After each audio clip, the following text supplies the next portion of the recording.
A gangster-looking man is running along a dark alley trying to hide from someone. He stops and looks back, but doesn't notice anyone there. But when he turns back, someone holds a knife to his throat. A man begs an unknown person to stop as people pass by without noticing them. However, the unknown person showed no mercy and killed the man. A 17-year-old black-haired guy, a high school student and part-time assassin named Kyle, walks down the street with a bag on his shoulder, yawning. Kyle walks into the classroom and everyone immediately turns to him and starts whispering. Student number 35, a member of the football club and class leader Steve, decides to greet the guy with a wide smile. However, Steve's greeting remains ignored because Kyle decided to sleep on the desk. This behavior of the guy outrages the unofficial leader of the class girls and student number 22, Roxy. The leader of the bullies and student number 1, Scott, comes into the classroom with a dissatisfied face. Two of his classmates immediately greet him, calling him sir. Without thinking twice, Scott approaches Kyle's desk and calls out to him. Since Kyle did not pay any attention to Scott, the second one reached out his hand intending to grab the first one. But suddenly someone grabbed him by the wrist. Grabbing the bully by the wrist, Kyle finally looks up at him and notes that he does not intend to chat for long because he wants to sleep, which greatly angered the other. Suddenly, the black-haired man squeezes the other's wrist tightly, practically breaking it. However, he quickly lets him go, apologizing, to which Scott quickly pulls his hand back and calls Kyle a creepy asshole. Suddenly, the main beauty of the class and student number 8, Rose, raises her voice, asking for silence. Intending to start a fight, Scott turns to Rose, but then a girl with a high ponytail appears in front of his face. This girl, namely disciplinary committee member and student number 29, Meryl, calls on the bully to stop before he does anything wrong. The frivolous guy and student number 23, Ryan, speaks up. He tells Meryl to stop, because she will be ignored anyway. Suddenly, Kyle notices something strange right under Steve's feet, and he, to his surprise, does not notice it at all. This something turns out to be a blue glow that has arisen from nowhere. Soon this glow, emanating from the pattern on the floor, spreads throughout the entire classroom. However, in the next second, the blue light gives way to white and absorbs the entire class along with the students. And all the guys from the class, unconscious, appear in an unknown room made of white stone with many columns and one gate. A little later, the guys regain consciousness, and Steve, having come to his senses, calls on everyone to remain calm. Scott, in turn, decides not to listen to Steve and plans to explore the place they ended up in. But he is stopped by Kyle, who heard someone's approaching steps outside the gate. In his thoughts, Kyle notes that two people are walking, a man and a girl. The gate opens, and a girl dressed in a white robe and a tall, middle-aged man in a black cloak appear before the guys. At the same time, Kyle is hiding behind one of the columns. Smiling, the girl notes that, as she expected, the guys manage to maintain their composure. Teenagers look at strangers with interest. Kyle, in turn, notices that the man is well-built and armed with a sword, but does not notice anything remarkable about the girl. The woman says that she is the Archbishop of the Sacred Country, Dominica Lillian, and next to her is her knight Howard. Scott declares that this is all nonsense, and Lillian is understanding but still denies this statement. Steve decides to take on the role of diplomat and tries to politely obtain information. The Archbishop reports that the guys were called to another world because they, and only they, are the hope of all mankind, who are able to defeat the King of Demons, the so-called candidates for heroes. Steve was skeptical about this news, and Scott, in turn, called this news nonsense. Knight Howard did not tolerate such an insult to the saint of his country. The man stood up and reached for his sword, deciding to punish the brute. But nothing further followed, because the saint ordered to stop, to which Howard replied that it was better to punish the rude man now. Scott took these words as a challenge, became even more incensed and attacked the knight, who had a weapon with him, with his fists. Suddenly, with a quick swing of his sword, invisible to the human eye, the man cut the guy's forehead. The cut turned out to be shallow because the sword only touched the skin, but blood gushed out from the cut, which scared the others. Now all the guys were wary, and Lillian, apologizing for the rude reception, decided to tell the reason why they were here. But first she asked everyone to remain quiet. The saint said that in this world, humanity is experiencing an invasion by the King of Demons and is on the verge of extinction.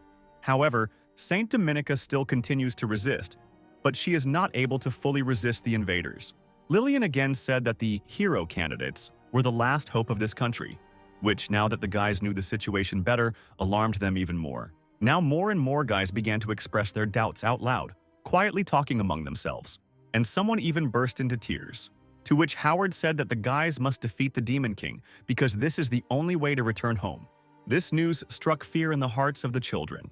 Kyle couldn't figure out if it was a lie or not, but he assumed that the man was preparing them for the worst, although it was quite cruel. Scott again decided to rebel because he was not happy with the prospect of serving and obeying someone unknown. Howard appreciated that the guy had not lost his fighting spirit, which made him a promising fighter, but he considered such disobedience dangerous. And he began to think, reaching for his sword, about the fact that maybe it was worth getting rid of Scott right now.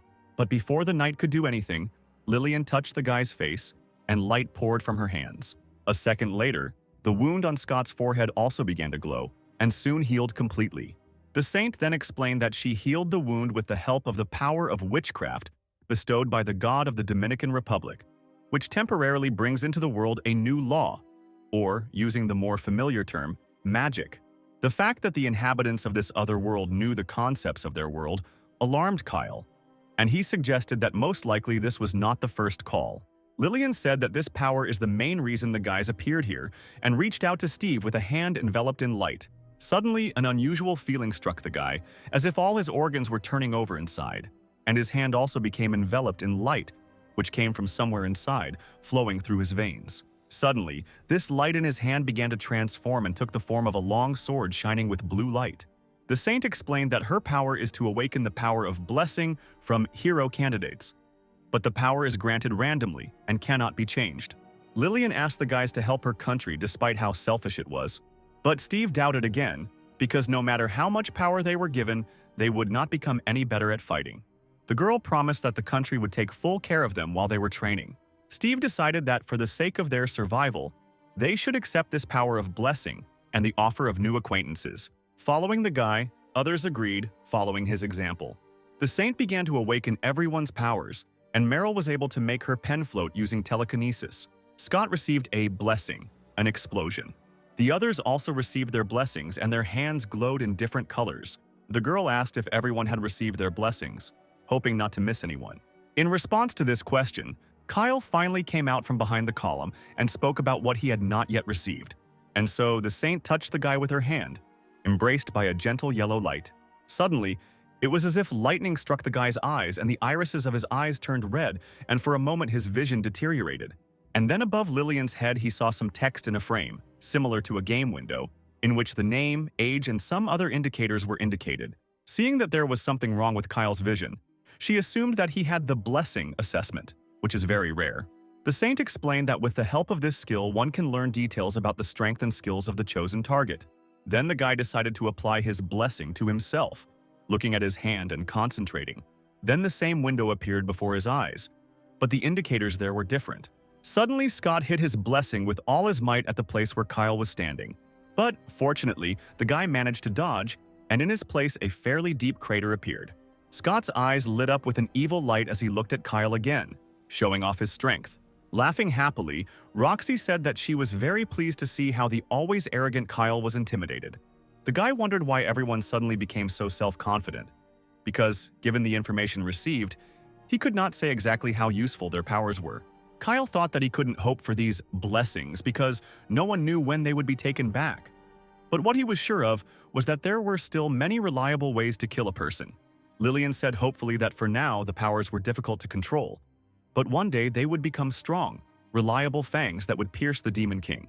And then she sent everyone to rest until tomorrow, because training begins tomorrow. By evening, each of the children who became hero candidates was assigned and escorted to their rooms. But Kyle was not going to sit in his room and relax. He decided to scout out the situation and get more information. In the night, 2 watchmen stood near the walls of the building and discussed candidate heroes, who to one of them seemed like children, unable to even hold a sword in their hands, much less defeat the Demon King. Standing behind a tree, Kyle watched the 2 watchmen and noted that this was the 3rd patrol and that security had been beefed up. The guy decided to use his power on the sentries. A window appeared above the head of one of the sentinels, in which the only skill was fencing, from which the guy concluded that not everyone has miraculous powers, after which he hastened to hide. Having examined the territory, Kyle roughly understood the geography of the castle, namely that it was a typical fortified city, that is, a castle and a settlement surrounded by a high wall. Hiding in the bushes near the gate leading to the castle, He thought about getting inside, but still postponed this matter. To avoid being seen by anyone, he hid in the tall grass whose tips reached his ears. As he moved forward, he noticed 3 of his classmates standing in the open area. The girls argued about whether it was worth being there so late at night to practice, since it might be prohibited or even dangerous. Roxy replied, looking at the fire coming from her finger, that she wouldn't be able to sleep anyway, but at least this way it would be useful. Kyle decided not to leave, but to follow them a little, and how they would use their abilities. How suddenly a rustling sound was heard in the grass, to which one of the girls immediately noticed, and then the others. A moment later, a huge blue monster covered with huge scales looking like a lizard crawled out of the grass. Noticing him, Kyle decided to immediately use his ability on him, because he had never seen anything like it before. The guy noted that due to the fact that the monster stunned the girls, it received the sudden status. Growling, the monster quickly rushed at the girls and they, in turn, ran as quickly as possible from him. Kyle noted that the monster runs fast but does not seem to be gifted with intelligence, which means defeating it will not be so difficult. The guy thought that despite the fact that the creature is huge, if you use the knife correctly, it can wound it or even kill it. And then, with a sharp movement of his hand, he threw the knife straight at the monster, and the knife quickly headed straight towards the monster. The tip of the knife pierced the monster's skin, but did not seriously wound him, but was stuck in his skin. The monster growled questioningly, looking around, unable to determine where something had come at it from. At that time, the girls were still running, driven by fear and panic. They did not want to be eaten on their first day here, when suddenly one of them hits her foot hard on a stone and trips over it. It turned out that it was Roxy, and now she is lying on the ground, unable to run further without someone's help. Meanwhile, the monster is getting closer and closer, seeing a good victim in front of it, and so he swings his huge paw at Roxy. At the same time, the girl only manages to put her hands in front of her, hoping to somehow protect herself. However, the paw does not reach the girl, and the monster's head falls to the ground with a knife stuck into it to the very hilt. The girls move away from the monster, not wanting to look at it anymore, while Kyle hides behind a tree, waiting for them to disappear from view. After the girls leave, the guy comes up and pulls his knife out of the monster's head, worrying that since there are such monsters everywhere, you won't be able to walk around in peace anymore. Suddenly, with help, he feels that someone is watching him, and quickly, crouching, hides behind the carcass of the monster. Cautiously peeking out from behind her, Kyle doesn't notice anyone and decides it's time to quickly leave, because it's very suspicious. As soon as the guy leaves, someone dressed in a long black cloak comes out from behind the column. The face of the unknown person is not visible because of the hood. This unknown person comes closer to the monster and gets upset, because as it turns out, these hero candidates are just a bunch of weaklings. But, licking his lips, he notes that there is someone among them with a similar smell of murder and cruelty to him. The next morning, the monster's corpse appears in the room where all the candidates have gathered, and Howard informs everyone that this monster was found near the walls of the castle. The man also informs the guys that the monsters are minions of the Demon King, and they love to feast on human flesh, and the guys are now their main target, and then asks a certain Sam if he has found out anything. Sam, a blonde guy with glasses and gloves stained with blood, replies that there are traces of witchcraft in the monster, and that it is the work of at least an average demon. Kyle watches all this from behind a pillar, while Howard suggests that perhaps the Demon King has decided to reconnoiter the situation. Steve decides to ask whether Sam was controlled by a demon, since such a monster could not have appeared in the fortified city unnoticed. Sam confirms this idea by agreeing with the guy and saying that strong demons are able to control monsters using a technique called slave witchcraft. And then he also talks about how monsters are made of mana. And since it turns out that the Demon King is the source of mana, therefore he and his minions are able to control it, and therefore the monsters. Howard interrupts Sam's abstruse speeches and drags him away, saying that they have to go, which makes the second one clearly saddened, because he so wanted to share his knowledge. Yesterday, using his ability, Kyle noted that the monster was in the submission status, and he assumed that he then felt the presence of a demon. However, this demon was skilled and Kyle miraculously managed to notice it, and perhaps it is still wandering around somewhere. Suddenly, someone's voice sounded right in Kyle's head and asked that he was really so scared of his imminent death. It seemed that only the guy himself heard this, which is why he froze in surprise and horror. Scott decided to speak out again, saying that he was not going to stay here for long because he needed to defeat the Demon King as soon as possible. Rose and Steve agreed with the guy's statement. Kyle assumed that everyone was so bold because they didn't take it all seriously, just as a game, But it's not like that and they need to realize it faster. Lillian entered the hall with quiet steps, urging the guys not to rush. She stated that they do not yet understand the full essence of the powers given to them, and they need training despite the fact that they are developing faster than the indigenous inhabitants of this world. After a week of training, Kyle sat in the library, not understanding what was written in the book. But what was strange was that they could easily communicate. Hearing the noise, the guy looked out the window. On the street, training was in full swing. Some were practicing magic, some were working out on special simulators, and some were practicing in pairs or groups. A little disappointed, Kyle noted that his assessment ability was not that useful, since he was banned from training with everyone else, but at least he was given access to the library. After reading a large number of books, the guy realized that they only contained the history of the country, but nothing about demons, and got up from the table, deciding to take a break from reading, because anyway, he could not find anything useful. Going outside, the guy noted that the saint did not lie. They are developing by leaps and bounds, and he noted that among them there are 5 of the best, namely Ryan with his wind power, Scott with his powerful explosion power, Rose with her control power, Meryl with her earth power, and Roxy with her fire power. However, the one who stood out the most and surpassed everyone was another man, who at that moment knocked the sword out of his instructor's hands. And it was Steve with his sword shining with blue light, which he already wielded as a skilled swordsman. Kyle decided to use his ability on him to see how his performance increased.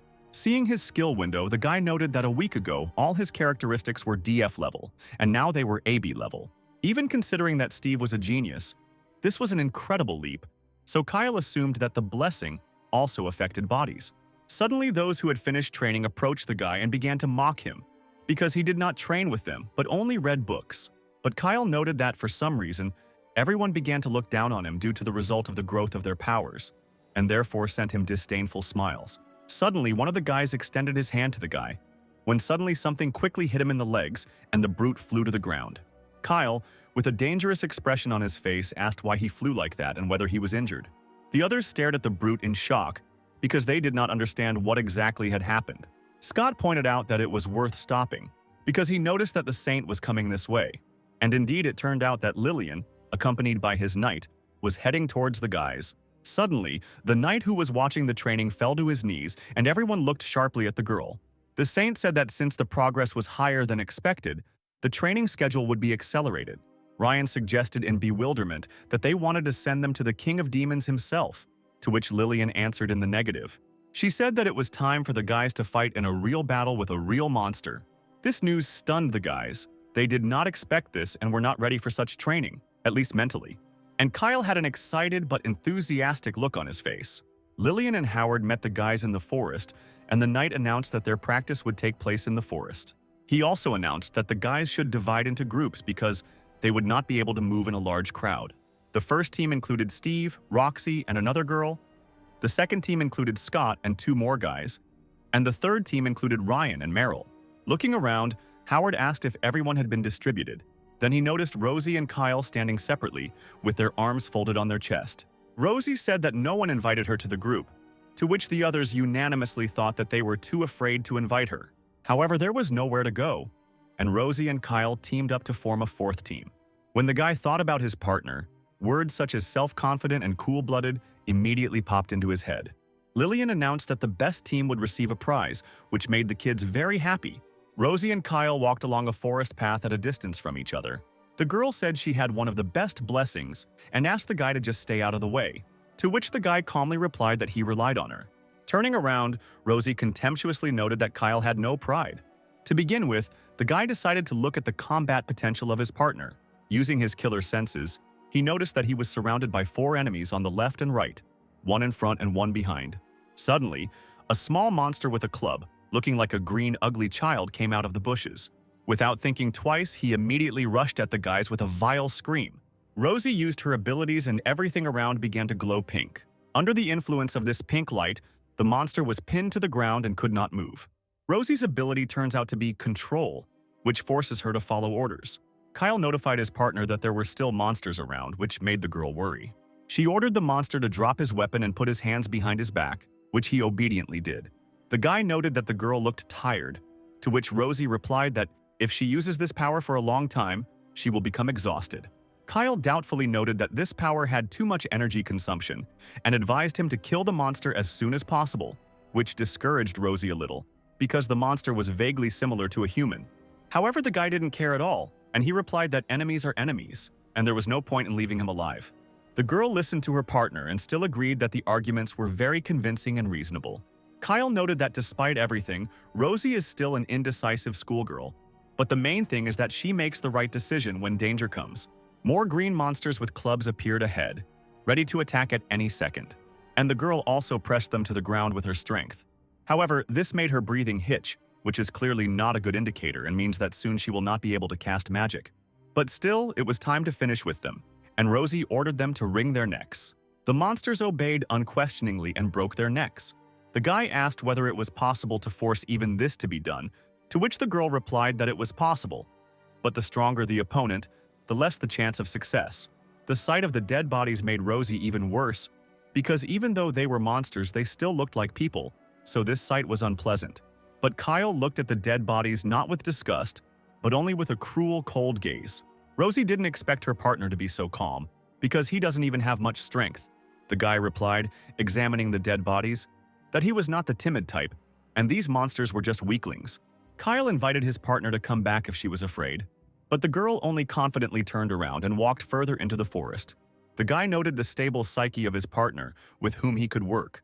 Meryl and Ryan are running away from someone through the forest in fear. They are running completely, not making out the road. Suddenly, the guy, cursing, sharply brakes and turns around, followed by his partner. The guys begin to cast magic, and their hands are filled with light of different colors. And, combining their skills, they create a stone projectile driven by a strong wind, which they direct directly at a huge monster. The stone hits the huge monster without harming it and scatters into many fragments. Ryan falls to the ground in a panic, because he hoped that their attack would work. But now it turns out that they are at a dead end. A huge monster, like a bear, appears in front of the guys and drool is flowing from its mouth. Rosie remembers her grandfather, who raised her alone since childhood, and her reason for moving back. She is determined to go back and make her grandfather happy. Meanwhile, Rosie and Kyle continue to walk forward so as not to get lost. At least the girl thought it would be right. The guy questions this strategy because he has often been in the forest and knows that this way they are most likely to get lost. The girl turns around to look at her partner, and the question is spinning in her head about who he is and why he is so strange. Meeting their gazes, Rosie quickly turns back. Suddenly they hear someone's loud screams in which they recognize Meryl's voice, which makes them worried. Kyle assumed that something bad had happened and asked his partner what they would do. The girl replies without a single doubt that they should go and help, and that she hopes Meryl wasn't hurt. Kyle notices with surprise that his partner is very kind, something he had never noticed about her before. However, the girl perceives this more as an insult and tries to find out what her partner meant. Covered in wounds, Meryl falls to the ground and hits the dusty ground hard. Ryan asks his partner about her condition, as he noticed how serious her wounds look. The girl barely answers that everything is fine with her and tells the guy to run away. But Ryan is not going to leave her alone, and he tries to support her. Suddenly, a huge shadow falls on the guy, and he turns around in horror, knowing in advance that he will be behind him. Behind, swinging its huge paw, stands a bear monster. But suddenly, pink threads wrap around his paw, and the monsters can no longer move it. Ryan is surprised to discover that Rosie is standing in front of him and casting a spell, but the girl will not be able to hold this monster for long. Kyle stands back and watches, noticing that his partner's power affects different enemies differently. The guy is interested in Meryl's condition, and Ryan reports that the wounds are serious, but the girl is still breathing. Then Kyle tells him to take the girl and run away. The guy tries to object, but still, since his partner's wounds are serious, he leaves. Kyle asks Ryan, who is running away, to call Steve or Lillian here to help. Now that this monster has become entirely their problem, the guy decides to use his ability. A window is illuminated above the monster's head, and the guy notes the high level of protection and the new concept of mutant. Noticing the high level of defense, he assumes that the monster has strong fur, like armor. Suddenly, Rosie says, breathing heavily, that she can no longer hold the monster. The monster's paws are freed, and he is about to strike, growling in irritation because some people dared to immobilize him. Kyle says they've already bought enough time and now it's time for them to run away. However, the girl suddenly, instead of running away, succumbs to the force of gravity and falls exhausted to the ground. Her legs are shaking. The girl does not feel them and cannot get up, and panic penetrates deeper and deeper into her heart. Meanwhile, the monster is getting closer and closer, thirsting to finally finish off these little people. Meanwhile, Kyle takes something out of his cloak. Suddenly, a small green jar flies out, and smoke covers everything around, protecting Rosie from the monster. The guy quickly grabs his partner's feet and lifts her into his arms and hides with her behind a tree. Kyle warns the girl to remain silent, and she quickly covers her mouth with her hands because she doesn't want the monster to find them. The guy lowers Rosie to the ground, and meanwhile the bear monster, wondering where his food went, looks around. The girl quietly asks her partner what kind of smoke it was that they used to escape from the bear monster. Kyle replies that it is a smoke bomb that he made out of boredom, but this of course is a lie. In fact, since the guy is an assassin, he is always minimally armed, his supplies are limited, and he would not like to waste them quickly. Suddenly, Rosie begins to apologize, causing her partner to look at her in bewilderment. The girl explains that she is apologizing because she was the one who brought him from here, and now she can't help. But the guy just brushes off these apologies, and in return wants to receive gratitude. Rosie thanks her partner with a cute blush on her cheeks, and childishly looks into his eyes. But this doesn't touch the guy at all, and he just turns away and replies that if she had always been like this, people would be drawn to her in droves, which is why the girl gets irritated and begins to be indignant. But Kyle reminds her again to be quiet, and Rosie quickly shuts up. They again consider a plan of action. The girl suggests running, to which her partner replies that there is no point in this and points his head to the side. Suddenly, the monster hears some rustling and turns to him, realizing, however, that these are not his past victims. And now Steve's team appears before him, and the guy declares that he is now an opponent of this monster. The guy activates his sword that protects from evil ability, and everything around him is illuminated with a bright blue light. Steve attacks the monster with a scream, holding his sword tightly in his hand. The monster in this one growls, ready to take on a new challenge. The guy makes a quick swing of his sword, hoping to cut the monster's body or cut off a limb. However, he fails to do this, and he only inflicts a shallow wound on him, from which blood begins to actively flow. Suddenly, Roxy screams for Steve to move away, begins to concentrate the flames in her hands, and then brings all this flame down on the monster. This action turns out to be very successful, and now the monster's fur is engulfed in flames, and he himself is struggling in agony.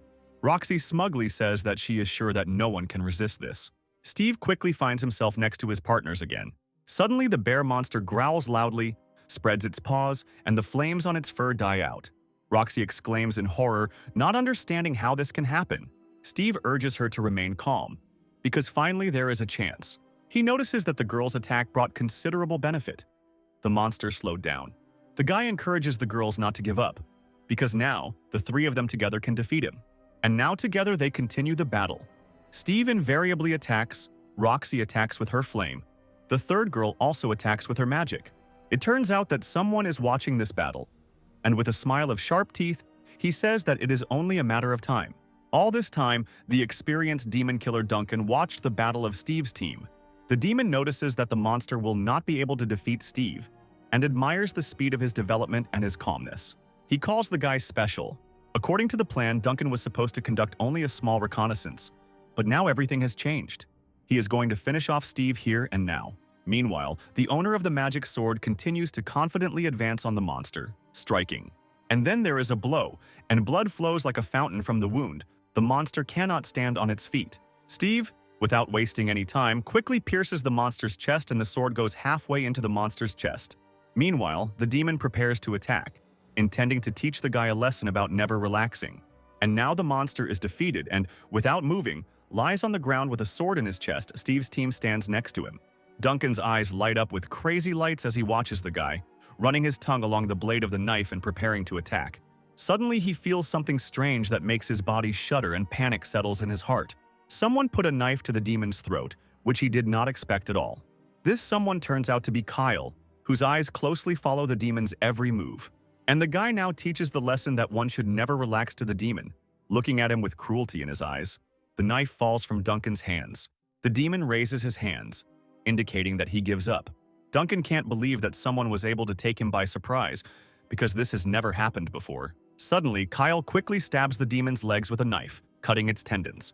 From this unexpected action, as if the attacker had predicted that the demon was going to escape, he falls face down on the ground.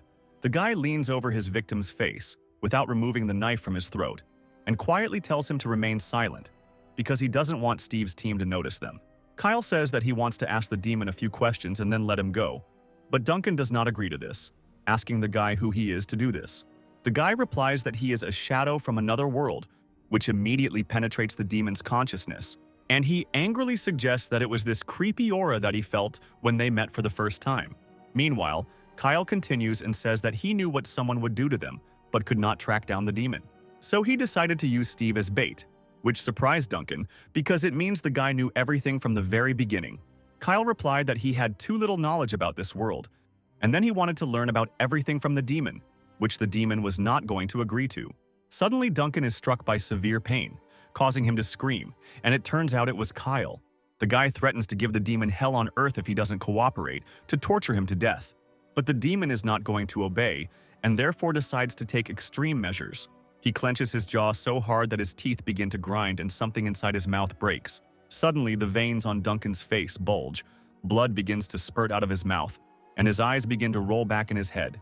His eyes widen, capillaries burst, and blood now begins to flow from every hole possible. After the demon stops convulsing and dies, Kyle assumes that the demon had suicide poison on him so as not to reveal his secrets no matter what.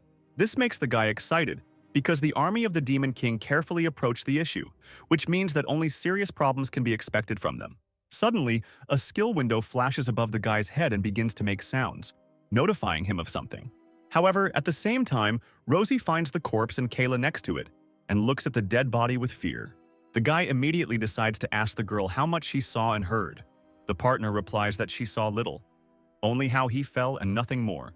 Pointing to the demon's already blue face, he tells her that it is an assassin from the Demon King's army. This news frightens the girl, and she also asks in horror whether this demon tried to kill them. Kyle responds to this that it is quite obvious that the army was sent in order to get rid of the candidates. Rosie asks her partner how he noticed him because only he knew about him. In response, the guy decides to tell her the truth and admits that in their world he worked as a hired killer.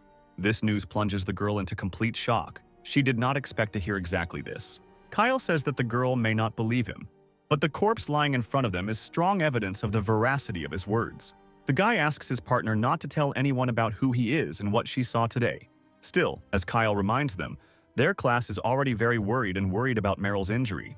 Rosie promises not to tell anyone and says that, surprisingly, Kyle is very kind and asks why he behaves this way. The guy replies that, unlike him, the others are not used to fighting, so he does this. Meanwhile, he notices that Rosie's ability can be very useful to him, and he can use it for his own purposes in the future. The guys gather around the wounded Meryl, next to whom a girl sits and casts a spell. This girl turns out to be student number 34 named Sarah, who has the Blessing Healing. Sarah passes her hand, engulfed in a golden glow, over Meryl's body, and all her wounds disappear in a second, as if they were never there. Ryan asks about his partner's health, to which the girl tells him that Meryl will be completely healthy in an hour. The guy sighs with relief and expresses his admiration for Steve, because the monster was very strong and scary. Steve says that the monster was indeed strong, but together they will defeat anyone, no matter how strong the monster is. Kyle, as usual leaning against a tree, notices Rosie's gaze on him and asks her about it, to which the girl sharply turns away and denies. Lillian finally joins them, accompanied by Howard, and expresses her joy that everyone is back. Ryan, with anger on his face, wonders where they have been all this time. Howard tells the guy that they were nearby and kept an eye on everyone from afar, which makes the guy ask why they didn't help then.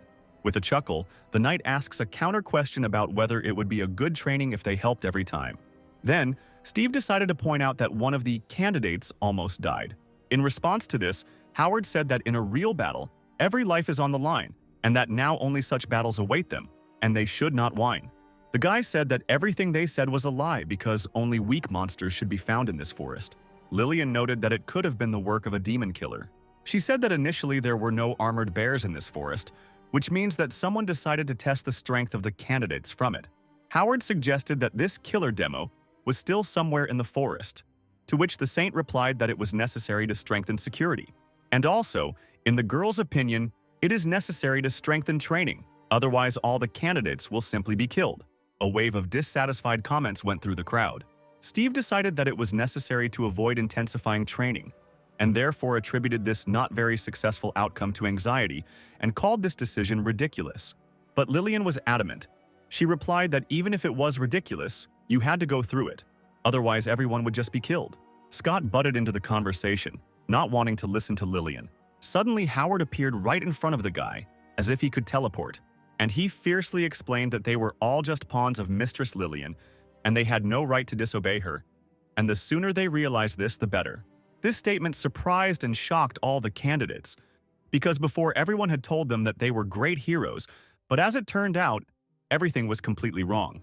Scott became even more angry and wanted to attack the knight, but Steve stopped him by putting his hand in front of him. Now Scott was angry with Steve too, because how dare he stop and point him out. The guy explained to the other that they would be doomed if they now went against the whole country, to which Howard shook his head affirmatively and said that Steve was well aware of their situation. However, this angered Scott even more, and he struck using his ability. A hot wave of flame began to approach the man at breakneck speed, ready to burn everything in its path. There was a huge explosion, and it seemed that this fire would definitely hurt anyone. The explosion gave way to a huge cloud of smoke and smoldering particles slowly falling to the ground. Suddenly, Howard flew out of this smoke furiously and aimed his blow right at the guy. The man's fist hit the guy's cheek with great force so that he flew far away. Scott, stunned, fell to the ground and lost consciousness. The crowd stared at the guy in shock because Scott was one of the strongest of them, and he was defeated so easily. With his actions, Howard decided to show what the young candidates are really worth. That is, nothing. And then, announcing that harsh training would begin tomorrow, he turned around and left the guys with Lillian. Soon Scott stood up. The guys tried to help him, but he pushed them away, not wanting to accept their pity. With hatred in his eyes and a smile on his face, he promised that he would definitely kill Howard. The next day after combat practice, the guys gathered in front of the White Gate, where Sam and Lillian were waiting for them. Sam explained that, by order of the Saint, he would be the leader of their training today. The man asked if those who were injured in practice yesterday were okay. Meryl replied that she was fine and that Sarah's treatment had helped her a lot, and also pointed out one hot-tempered guy who is also fine. Scott snorted disdainfully at this. Afterwards, Sam said that today they would fight in his research center. Steve, having heard about this, decided to find out if this building was filled with monsters. Sam decided instead of answering that it would be faster to show them everything, and the gates began to open. The guys began to move deeper into the building, and on their sides there were cages with all possible monsters. Lillian said the research center is also used as a field training site for soldiers. Sam confirmed this and explained that it was very beneficial for him because he could gather a lot of data about the monsters based on the battles. The guys did not share the positive attitude of Lillian and Sam. They were rather frightened by the whole situation. The actual battles between the candidates and the monsters began. But Kyle, as usual, stood at the wall and watched. The guy noted that today the guys are surprisingly calm.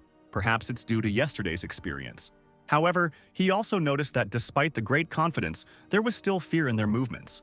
Roxy, who was fighting the monster at the moment, after a strong blow from the monster, fell onto the grass, only managing to cover her face with her hands.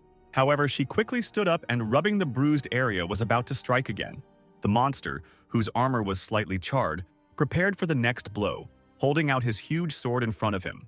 Steve, who was watching the fight, began to worry a lot about his girlfriend and decided to ask Sam to stop the fight. But the scientist refused, saying that Lillian specifically asked to be stricter with the guys. Looking again at Roxy and the monster, he said that the guys still did not fully understand the state of things. The scientist said, looking at the girl who had already managed to get ready, that the hero candidates could never lose to such a weak monster. Muttering how much this monster pisses her off, Roxy raised her hand up, starting to collect a fireball in it. The fireball released reached the monster, and the fire engulfed the entire body, causing the monster to remain in agony. Seeing this, Steve was dumbfounded while the crowd cheered, and Sam replied that they were capable of this from the very beginning. Only fear and hesitation held them back. Sam, surprised, asked that this was really the only problem. The scientist said that as the level of divine blessing increases, there is a chance to receive another blessing. Going down the stairs, Kyle turned to Steve and said that he had business with him. Turning around, the guy asked what was the matter, not at all expecting that Kyle would turn to him. Using his ability at half strength, which made only one eye glow red, the guy replied that he noticed that Steve had a new blessing. On the skill window, you could notice a new first-level deadly attack on a monster. Without wasting a second, the guy decidedly wanted to try out his new skill and asked to go into battle next. And so Steve entered the arena, where a monster stood in front of him, growling menacingly, and the guy began to activate his ability with a hissing sound. Steve activated his first ability, Sword that Protects Against Evil, and his sword appeared in his hand. glowing with a blue light. And then he activated Deadly Attack on Monster, causing everything around to become filled with blue light. Unexpectedly, the monster did not swear to attack, but on the contrary, seemed to be afraid of the guy, which surprised him. However, this did not stop the guy, and he decided to make a high-speed attack. The monster did not attack him in response, but only covered his face with his hands, trying to defend himself, and obvious panic was visible on his face. Furiously swinging his sword, Steve not only injured the monster, but was even able to cut off his hand, causing it to fly upward. But this was not the end of the battle because the monster was still alive, and the guy struck again, and this time the monster lost its head. It hit the ground with force, and fear was now forever imprinted on the monster's face. The monster's body went limp and fell to the ground, and the crowd exploded with joyful and admiring screams. Kyle thought that with such strength, even the armored bear that he met yesterday in the forest would not become a problem, and also assumed that by training, he too could receive a new blessing. Suddenly, with the help of his ability, he noticed that Scott, who was laughing while sitting on the podium, also had a new blessing. From the window, Kyle could see that this new blessing turned out to be Blessing Mine. However, he decided not to tell the guy about this and turned away from him. Filled with the desire to become stronger after seeing the fight, Kyle also decided to become stronger, and therefore thought that he also needed training. At night, several guys gathered in Scott's room, who decided to share his plan with him. Ryan was wary of this plan and asked if he was really going to do this. With an angry look on his face, Scott replied that he was absolutely serious about the fact that he was going to first kill Howard, and then capture Lillian and beat out of her a way to return back to his world. Other guys picked up this idea because they really wanted to return, and someone even suggested killing the Saint so that no one could call them again. Scott tried to convince Ryan to join them, because he knew that he was also not happy with the current state of affairs. The guy did not agree yet. He decided to first find out what the chances were that they would succeed, to which the other answered him that if Ryan joined them, they would increase much. Ryan really wanted to go back to his world, but he didn't want to kill someone to do it. But then he remembered how yesterday before his eyes the monster almost tore Meryl to pieces, and because of this he hesitated. And yet, breaking his convictions, he agreed. The next day, the guys trained again within the city walls, some in pairs, some alone. Steve was diligently practicing with his sword, not noticing anyone around. Kyle stood with his back against the tree and watched the guy. The guy, without much emotion, remarked out loud how eager the other was, and only then did Steve notice him, to which he replied with an awkward smile that he was still too weak, and therefore he needed to find a way to become stronger. But Kyle noticed that the guy was already able to defeat half of the knights of this kingdom. Wondering why he called himself weak, Steve replied that he was unhappy that he was not yet able to defeat Howard, and therefore he needed even more power, and that he would not be satisfied until he could protect everyone. Kyle thought about it but didn't answer anything, but asked what he thought about Lillian. Continuing to exercise, he replied that for her they were all just pawns that she used with knowledge, and that Howard had not lied about the fact that if they did not obey, they could be harmed. Kyle asked about the possibility that if the Saint ordered, they would be sent to fight the Demon King to the death without delay. The other answered with absolute confidence in his words that this was so, and everything had already been decided. But then he said that he was going to be the only one to fight him, and that he would defeat this Demon King as the hero of this country. Steve said that in exchange for this, he would try to negotiate a better life for everyone, to which Kyle replied that it was a good plan, but he was not sure that Lillian would agree to it. The swordsman replied that it was only for the sake of his plan and her recognition that he was swinging the sword. Suddenly, someone began to approach the guys, noting that today everyone gave their best. It was Lillian, accompanied by her knight. Sam happily went to the girl to greet his mistress.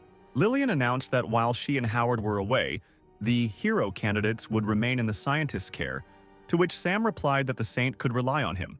Roxy, hearing this, decided to clarify what "while they are gone" means, and whether this means that they are leaving somewhere.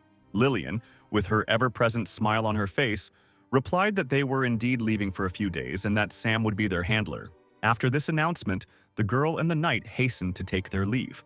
A carriage is driving along the road, pulled by 2 horses, held by Howard, and suddenly he asks the Saint if everything is okay. Under the measured sound of wheels, the Saint asks what the man means.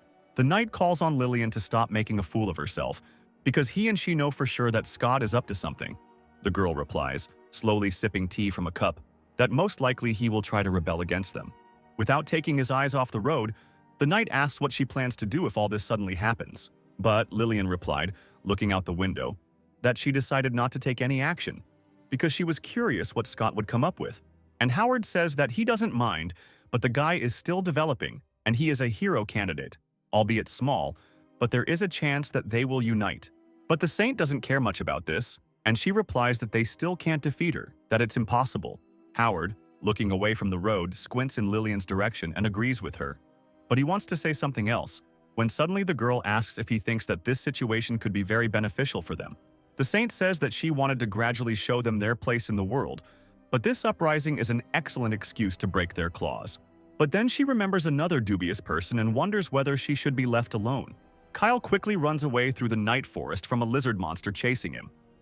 He suddenly pushes off the ground and flies into the air. From a height, with a sudden movement of his hand, he throws a knife, which hits the monster directly in the head. The monster falls dead to the ground, and Kyle, having landed and not taking out his sword, runs further, turning towards the monster's corpse. The guy notes that he was able to kill this monster in 13 seconds, and uses his new one to check if his performance has changed. However, there are no changes, except for the new skill, Blessing Display Weaknesses. Noticing this, Kyle assumes that his level has increased since he killed the demon in the forest a couple of days ago, and now the question is how to put it into practice. Hearing a rustling sound, Kyle snaps out of his thoughts and turns around sharply, and he sees a huge pink monster flying at him with a fist, spraying saliva. The monster hits with his fist the place where the guy was standing, but the blow does not reach the target, but only leaves a mark on the ground. Kyle, who managed to dodge, ends up on the side of the monster. He takes out 3 small knives from his cloak and with a sharp movement of his hand throws them straight at the monster. However, the knives do not pierce the monster, but only bounce off the skin, leaving not a single trace, which angers the monster even more. Kyle felt panic when he noticed how hard the monster was, but quickly gathering his thoughts, he once again dodged the monster's blow, thinking that this monster was an ideal experimental subject for experiments. The guy activated his new ability, Display Weak Points, and suddenly the back of this monster's neck glowed with blue light. Then the guy pushed off the ground again and soared into the air. Finding himself behind the monster, he took out a knife, aiming exactly at the place where the axle was illuminated with blue light. The knife plunged into the monster's neck, from which blood was now flowing profusely, and the monster howled in pain. At the same time, Kyle landed, and the huge carcass of the monster fell to the ground dead. Looking at the monster's neck, the guy noticed that his ability pointed to the softest place of the monster's skin. Looking at his hand, Kyle noted that this is a good strength, however. This is not enough to survive in this world. The guy was filled with the desire to become even stronger. Suddenly, 3 small monsters with clubs ran out of the bushes with piercing screams. The guy used Weakness Display again, and the monster's forehead and part of the chest in the area of the heart glowed with a bright red light. In a quick movement, Kyle threw 3 knives, and these knives hit the hearts of 3 little monsters, throwing them back. The monsters fell to the ground dead, kicking up dust from the ground. Kyle, taking a knife from the chest of one of the monsters, noted that, of course, the weak points of these monsters turned out to be their heart and brain, and noted that this new one was very useful against ordinary monsters. Kyle wondered if he should look for other types of monsters to test this ability of his. However, just as he was about to move out, he heard a man approaching him. From the bowl of the forest, hidden by the shadow of the trees, a dark figure was approaching, holding a glowing lantern in his left hand. Finally emerging from the shadows, Rosie could be seen illuminated by the moonlight, who immediately turned to Kyle. Kyle turned his head sharply and asked the girl what she was doing in the forest at such a late hour. Approaching closer to the guy, the girl replied that she walked around the hostel several times while looking for the guy, and also decided to check the forest and was right. The guy sighed and replied that Rosie should quickly return to the dorm because it is dangerous in the forest at night. The girl indignantly noted that it was worth telling her, because Kyle was the first to go into the forest. The guy replied that he was used to the restrictions of the night, but the girl was not. And besides, fighting monsters in pitch darkness is not so easy, but the girl did not want to listen to this any further and asked what the guy was doing here. Kyle answered seriously and honestly that he was experimenting with his new blessing. The girl, not believing what the guy was saying, asked again. The guy reminded the girl of what Sam had said earlier about blessings, namely that by increasing the level of blessing, they could receive new blessings. Then Rosie asked what kind of blessing Kyle received. Kyle turned away from the girl, asking what was the point of telling him about this. This outraged the girl, and she said that she was worried in vain and came here. Turning around, the guy with a slight smile on his face asked again that she was worried about him.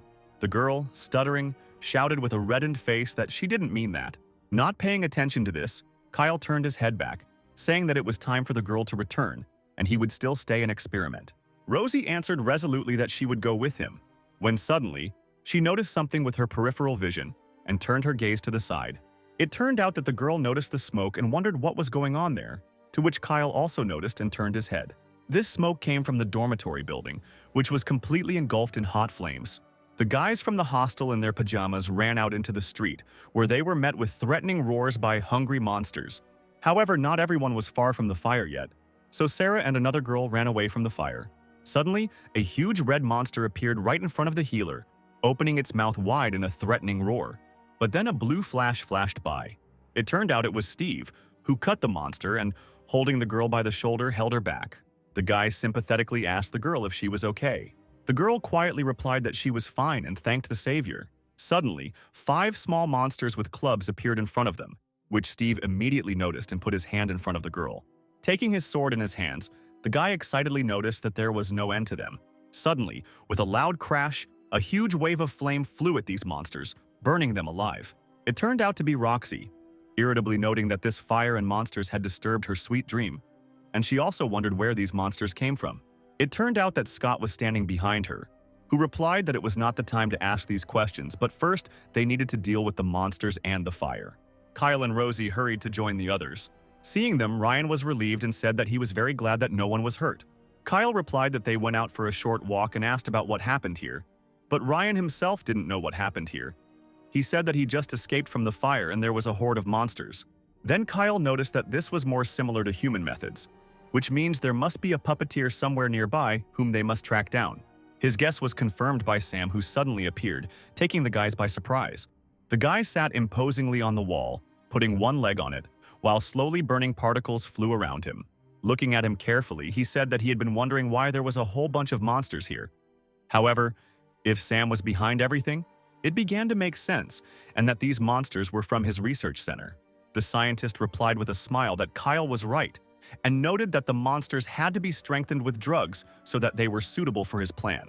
The guy angrily asked the man about his purpose and benefits in killing hero candidates. Sam honestly answered that he received an order from above that he must destroy hero candidates, even at the cost of his own position. But he personally does not hold a grudge against them, but they will have to die. Rosie asked in horror if this was an order from above. Could it really be an order from Lillian? However, the scientist, standing up, replied that Lillian, whom he called a fox, had nothing to do with this, and the order was given to him by the Demon King. Ryan, dumbfounded, asked if Sam was a spy for the Demon King's army. Then the scientist replied that if he succeeded in this attack, he would be able to continue his research, to which Kyle replied that he was too carried away with his research that he was even rotten to the very bones. Throwing up his hands, Sam triumphantly replied that he would not be able to understand the mysterious essence of monsters while he himself remained human. Numerous battles with monsters continued actively in front of the burning dormitory building. Sam triumphantly watched these battles with a guard of 2 monsters, and his cloak fluttered in the wind. The scientist, looking down with empty eyes but with a smile on his face, commanded the monsters to attack, and the monsters, obeying the command, rushed towards the guys. Kyle called out to Rosie, urging her to use her ability, which the girl understood and raised her hand, using her ability, ordering them to stop. The monsters, under the influence of the girl's ability, glowed pink and stopped. The girl, continuing to cast her spell, ordered the monsters to attack Sam. Hearing this command, Sam grinned, saying that it was a pathetic attempt, and ordered the monsters to wake up. Unexpectedly, the scientist's command worked, and the monsters were freed from the girl's control. Discouraged, Rosie exclaimed, not at all expecting such an outcome. The scientist, with a radiant smile, reminded him that he was a scientist, which means it would be strange if he didn't have a way to pacify the monsters when they start to riot. Now Sam commanded the monsters to attack, and they obediently rushed at the girl. Kyle, who was crouching behind the girl, took out a knife and told her to bend down. And then, with a quick dash, he killed 3 monsters, striking at their hearts. This sight stirred the scientist's twisted heart, and he burst into laughter, asking Kyle to give him even more sights. The rest of the monsters immediately attacked the guy. With a quick movement, the guy inflicted a deep wound on the chest in the area of the green monster's heart. With the next blow, he crouched sharply and plunged the knife into the head of the blue lizard monster. A huge red monster was about to attack him from behind, but Kyle noticed it and turned his head. Turning sharply, the guy raised his leg and hit the monster hard on the head. This blow stunned the monster, and it fell to the ground with a loud sound, throwing its head back. Having finished with that monster, Kyle looked sternly at the other monsters and stood in a stance, preparing to face a new battle. However, the monsters were not going to attack. They froze, looking fearfully at the powerful enemy. Sam asked in fear what is wrong with them, because this guy doesn't even have a really useful blessing. Kyle decided to use his ability on the scientist. When the skill window opened to the guy's eyes, he immediately noticed the slave witchcraft skill and realized that Rosie's ability didn't work because the monsters had received an order from a higher level.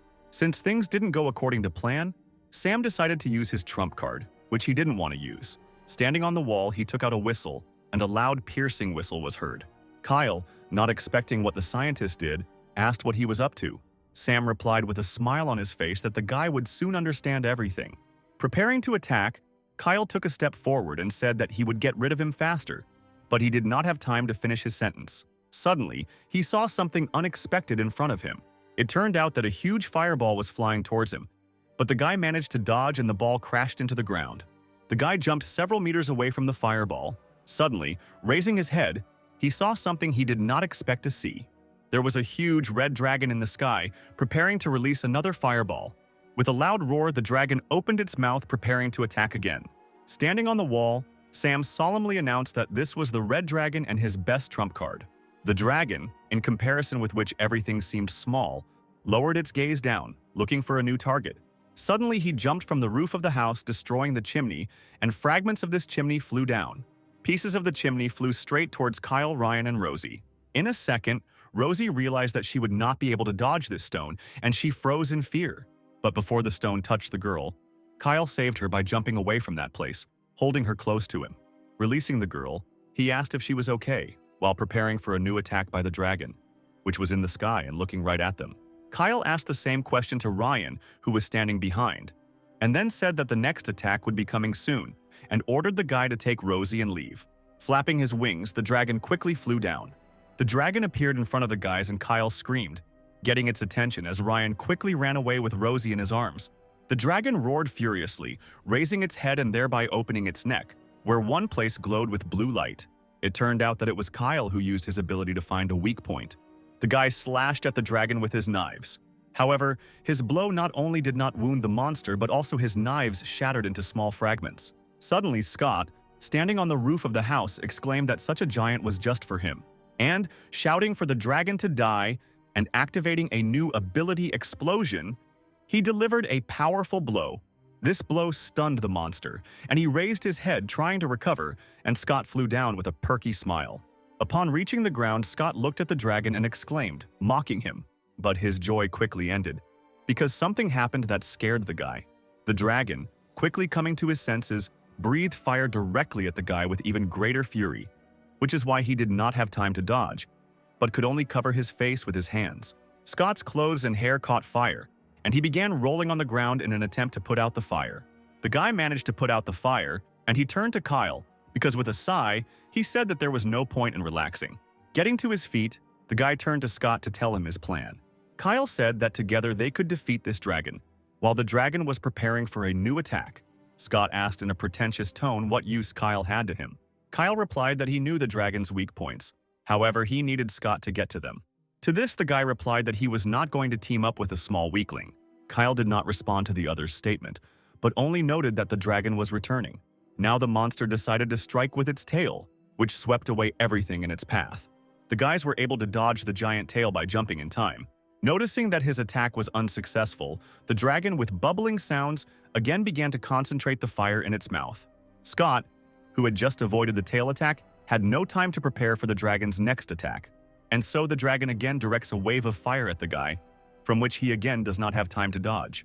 Having taken 2 attacks from the monster, the guy barely gets to his feet. Noticing this, Kyle teases the other, saying that if he is so confident in his abilities, then let him continue. In the end, Scott agrees and asks where he needs to hit. Kyle points him to the upside-down scales on the dragon's throat. The guy easily notices this diamond-shaped scale. Convinced that Scott has noticed her, he suggests that he distract the dragon, and he will hit the weak point, and then asks if everything is clear. The guy confidently replies that he understands everything and is in a hurry to start. Still standing on the wall, Sam urges the dragon on, asking him why he is hesitating. And then he desperately orders the dragon to quickly kill the guys. The dragon responds furiously to the order, opening its mouth wide.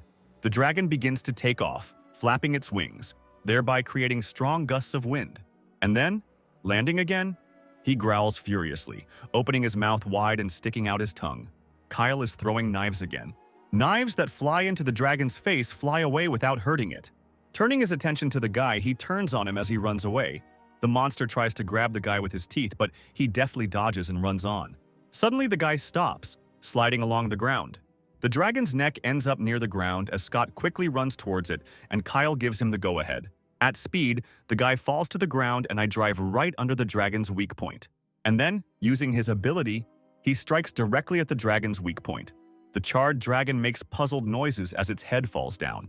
The dragon loudly falls to the ground dead, and this causes fragments and crumbs to fly around. Sam watches all this, stunned. Not a trace of his former fun remains. Kicking the dragon's head, Scott taunts the monster, calling him a jerk.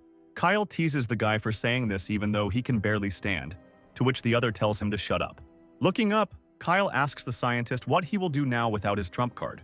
Sam, looking around in panic, replies that he still has a bunch of monsters down there. However, looking down, he saw that all the other monsters were dead. Steve says that they killed everyone else, and the guys glare at the scientist, preparing to attack him. Sam takes a step back in panic, intending to escape. However, Ryan appears from behind, flying up to him with the help of his wind power. Taking a step back again, the man stumbles and starts flying down the wall. But before he hits the ground, he falls into a water ball, which stops his fall. Sam emerges from it. Opening his eyes, the first thing he sees is a knife pointed at him. It turns out to be Kyle, who says that he started the battle in the middle of the night, but took it too long, and he has a lot of questions. The scientist, in a panic, asks the guy not to kill him and expresses his readiness to answer all questions. But then the man begins to experience incredible pain. His eyes change color to purple. A second later, Sam falls dead, his face turning purple and bleeding from his eyes. Kyle reports that the scientist died, and Steve asks what it was, to which the guy replies that perhaps it was some kind of curse technique. Steve then concludes that this curse killed Sam after he promised to tell everything. Kyle says that most likely the threat from the army of the Demon King in their direction will only grow. The next day, the knights went to inspect the scene. Lillian, who has already returned, covering her mouth with her hand, says that she cannot believe that this happened in their absence. Pointing his finger at the saint, Ryan is indignant because it was she who entrusted them to Sam, which means she should have at least suspected something. In response to this, Lillian smiles slyly, covering her lips with her hand. And then he notices that apparently there was a misunderstanding. The saint laughs and says that she wanted to say that she did not expect the monster Lord Sam to do so much damage. The guys are stunned by this statement. Roxy angrily clarifies, asking if she really knew everything from the very beginning, but did nothing. To which Lillian replies that she was talking about toughening up their training. And this is just the beginning. One guy exclaims that they could all have died because Sam set the dorm on fire while most were asleep. Howard responds to this by telling him not to whine and not to let his guard down even at night. Otherwise, they will die instantly. Kyle notes in his thoughts that even he did not have time to notice that hoard in time, and asking school children to do this is real madness. Lillian decides to talk about the main topic and reports that the guys are going to the capital. Steve, confused, asks why they need to go there. The saint replies that hero candidates are the main topic of discussion in the country, and that a parade will be held in their honor, and the people will be pleased to see the heroes of the occasion. After long hours of travel, when night had already fallen, Howard announced that it was time to take a break, and they would move on at dawn. The guys set up camp, set up tents, and lit fires, sitting several people around one fire. Sitting by the fire, Scott noticed that there were 30 people here and tore off a piece of dried meat with his teeth. Two other guys did not understand what he was talking about. Then the guy explained to them that they were guarded by 30 people. He noticed that there was no one serious among them. One of the guys says Scott would have done them in one hit and asks if he's up to something. The guy replies that this is a great chance for their plan. The other guy hesitantly agrees. The guys notice that there are usually more people around them, and they are also weaker than them. Biting harder into the meat, Scott also notices that these patrolmen don't care about them, so they don't even suspect that the guys are going to start a riot. The guy takes a sharp bite of meat and says that today they will definitely run away, and orders the guys to call Ryan and the others. It turns out that Kyle was standing by the tent all this time and eavesdropping. Kyle agrees that they don't have many soldiers assigned to them, and they are all weak. But he is sure that the reason for this is that Lillian and Howard are confident in their abilities, and the guy needs more time to understand them. Kyle approaches Steve, who is sitting near the fire, and calls out to him, to which he turns. The guy asks him to give him a minute. Everyone had already gone to their tents, in which the lights were now on. Only the guards remained on the street. Meanwhile, Scott and his team hid in the forest. Scott checks with the guys to see if everyone except the guards has fallen asleep. Ryan replies that it looks like it. Suddenly, right in front of the guys, Steve and his team appear. Coming closer, the guy asks if it is true that Scott plans to kill Lillian and all the soldiers. In response, Scott asks who told him about this. Steve replies that she heard it herself when she walked past his tent. Roxy says she doesn't like them herself, but killing them is crazy. Scott replies that they are the only ones who are crazy and asks how long they intend to follow Lillian's lead. Steve says that he understands the guy's feelings perfectly, but there must be another way because murder is not the answer. The rebel asks what the guy's plan is, to which he replies that he is going to become Lillian's pawn and defeat the Demon King, and in return, he will ask to provide everyone else with safety and housing. Scott doubts that the saint will agree to this, but Steve assures him that if he gets stronger, she will have to listen to him. The rebel, spitting to the side, rejects the guy's plan and defense and tells him to get out of his way because he's heading back to his homeworld. Then Steve says that since the guy is so serious, they will have to stop him. Scott's team prepares to take the fight. The rebel hits Steve in the face with his knee, but the guy manages to cover his face with his hands. This blow sent Steve flying several meters away. The guy was surprised by the strength and speed of the enemy. Scott was surprised that the guy was able to block his blow.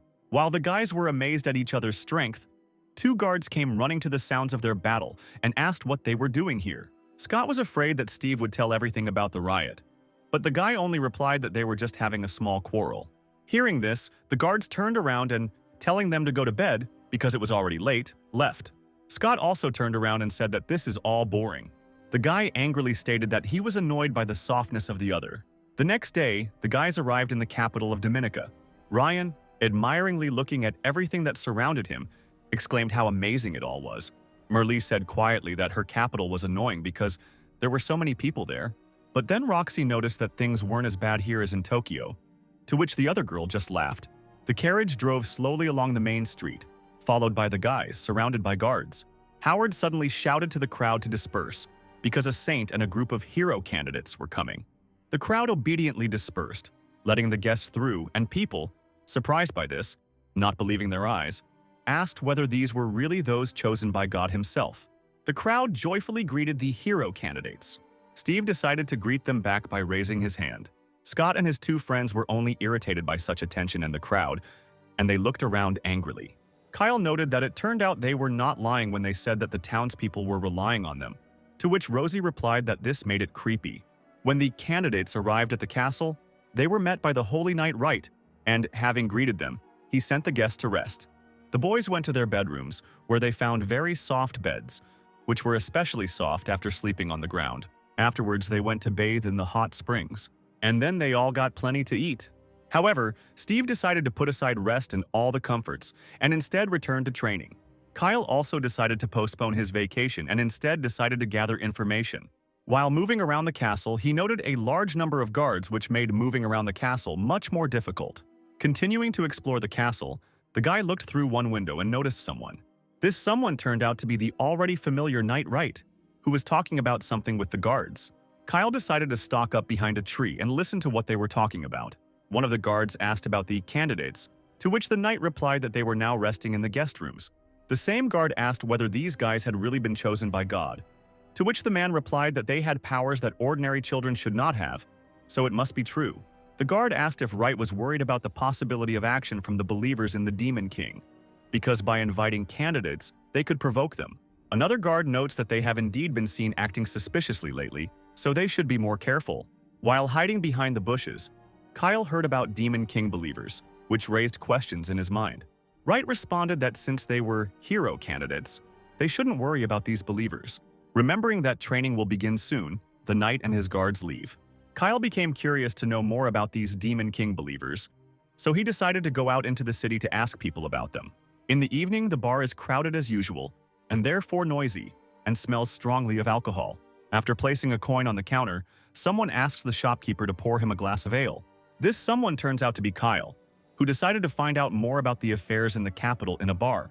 Drunk visitors are loudly discussing the newly arrived hero candidates. Someone says that they are too skinny, to which another replies that they were chosen by the saint herself, and therefore there is no point in chatting, because if the church finds out, they will definitely be punished. Kyle notes that apparently the church has enormous influence in this world, because the common people fear it more than the king or aristocrats. The shopkeeper, with a loud knock that sends drops flying, places a brimming mug of alcohol in front of the guy. Posing as a traveling companion who knows nothing of local customs, Kyle asks the shopkeeper to answer a few questions.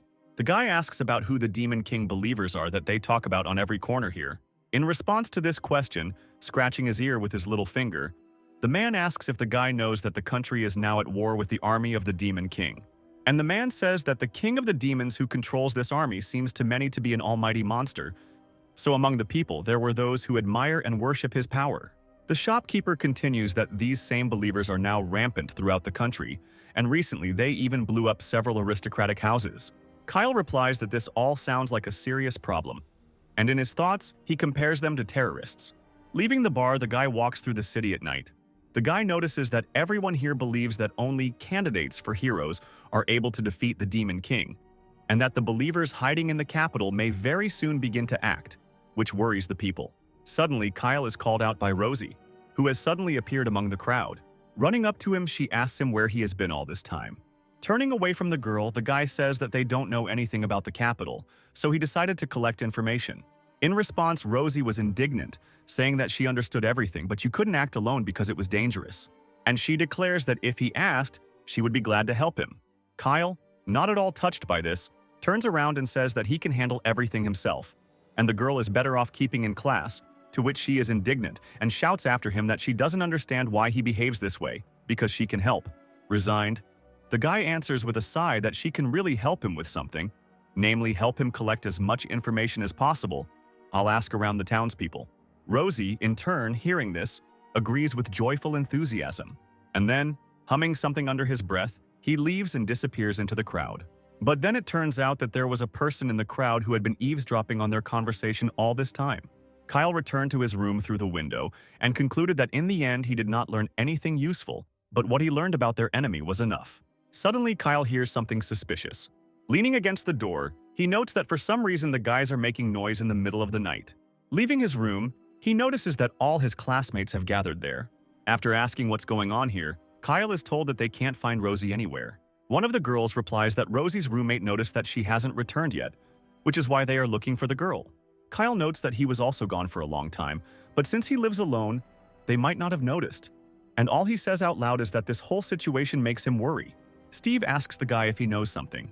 Kyle replies that he doesn't know anything because he's been sleeping in his room all this time. Turning to the others, Steve says that they know for sure that she is not in the castle, so since it will soon get dark, they should look for her outside. Roxy states that Rosie can handle it on her own, but still agrees with the guy. Kyle notes that it is already late at night, which means that everyone in town has been asleep for a long time. In an attempt to find Rosie, the guy returns to the place where they last saw each other. Looking around, he tries to find at least something that could hint where the girl is now. Suddenly, he notices something on the ground. The guy picks up the item, and it turns out to be Rosie's student card. While Kyle is looking at his student card, someone in a dark raincoat, walking along the same street, bumps into a guy.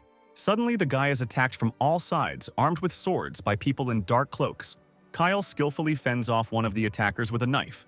Out of the corner of his eye, the guy notices someone approaching from the side and turns sharply, grabbing him by the arm, which the enemy did not expect. Kyle pulls the hand with the sword towards him by the wrist. With this action, he pierces the chest of another guy who tried to get up behind him. He roundhouse kicks the fourth attacker in the face, and after he fell to the ground, he stomps on his head, which greatly frightens the other guy who was earlier about to attack. Noting that these guys are only amateurs both in wielding a sword and in the ability to hide themselves. Using his ability, Kyle learns that the attackers are ordinary people without blessings or special skills and asks what they are trying to achieve. Turning to the remaining guy, he begins to approach him, causing him to squeal in fear. The guy, squinting his eyes, threatens to have the remaining guy tell him everything, while Kyle deals with the guys who attacked him. Rosie, meanwhile, is in some kind of dungeon, and her hands are immobilized by shackles. The girl looks angrily at her kidnappers. In response to this, the kidnappers just grin. Rosie confidently tells them to interrogate as much as they want, because the answer will be the same. She won't tell them anything. The kidnappers respond that they just want to learn a little about the hero candidates. Suddenly, one of the guys grabs the girl's blouse and tears it in the chest area. This causes the girl's breasts and her underwear to become exposed, which confuses her greatly, and the kidnappers only mock her, saying that she won't be able to remain silent for long. While one of the guys is laughing, Kyle is watching him from behind a column, testing him with his ability. Having used his ability, the guy notes that the guys are only amateurs, and therefore it's hard to believe that they were able to grab Rosie. Suddenly, 2 knives fly out from behind a column. These 2 knives dig into the boys' temples, immediately killing them. Rosie's kidnappers fell dead right in front of the girl's feet. From somewhere off to the side, Kyle asks the girl if she's okay, and Rosie turns her head towards the sound of the voice. The guy comes out of his hiding place and, coming closer to the girl, checks to see if there are any more enemies nearby. Coming closer to the girl, he takes out the key and begins to open the shackles. At the same time, the girl wants to explain herself, but the guy shuts her up and says that it's time for them to leave. Once free, Kyle crouches down, looking at something on the floor, while the girl thanks him by rubbing her wrists. Suddenly, the guy notices something and stands up, looking menacingly into the distance. Purple smoke begins to spread throughout the room, creeping along the floor. Suddenly, out of this haze, someone attacks the guys with great speed. The stranger strikes with his sword at the place where the guys stood a second ago, but the blow falls only on the stone floor, which crumbles from this blow. Kyle, having picked up Rosie, dodges the blow by jumping to the side. It turns out that the attacker on the guys is the Holy Knight Wright, who is quite surprised that the guys were able to evade his blow, and therefore should not be left alive. The guy with the girl in his arms recognizes their new acquaintance as the attacker. The knight menacingly replies that he is also the head of the Demon King's church. Kyle is preparing for a new attack and holds a knife in front of him, saying that since the enemy has gotten so close to the top, this country won't have long left. Wright responds that by killing all the hero candidates, they will hasten the day of destruction. The guys are preparing for the next attack, standing a couple of meters from each other.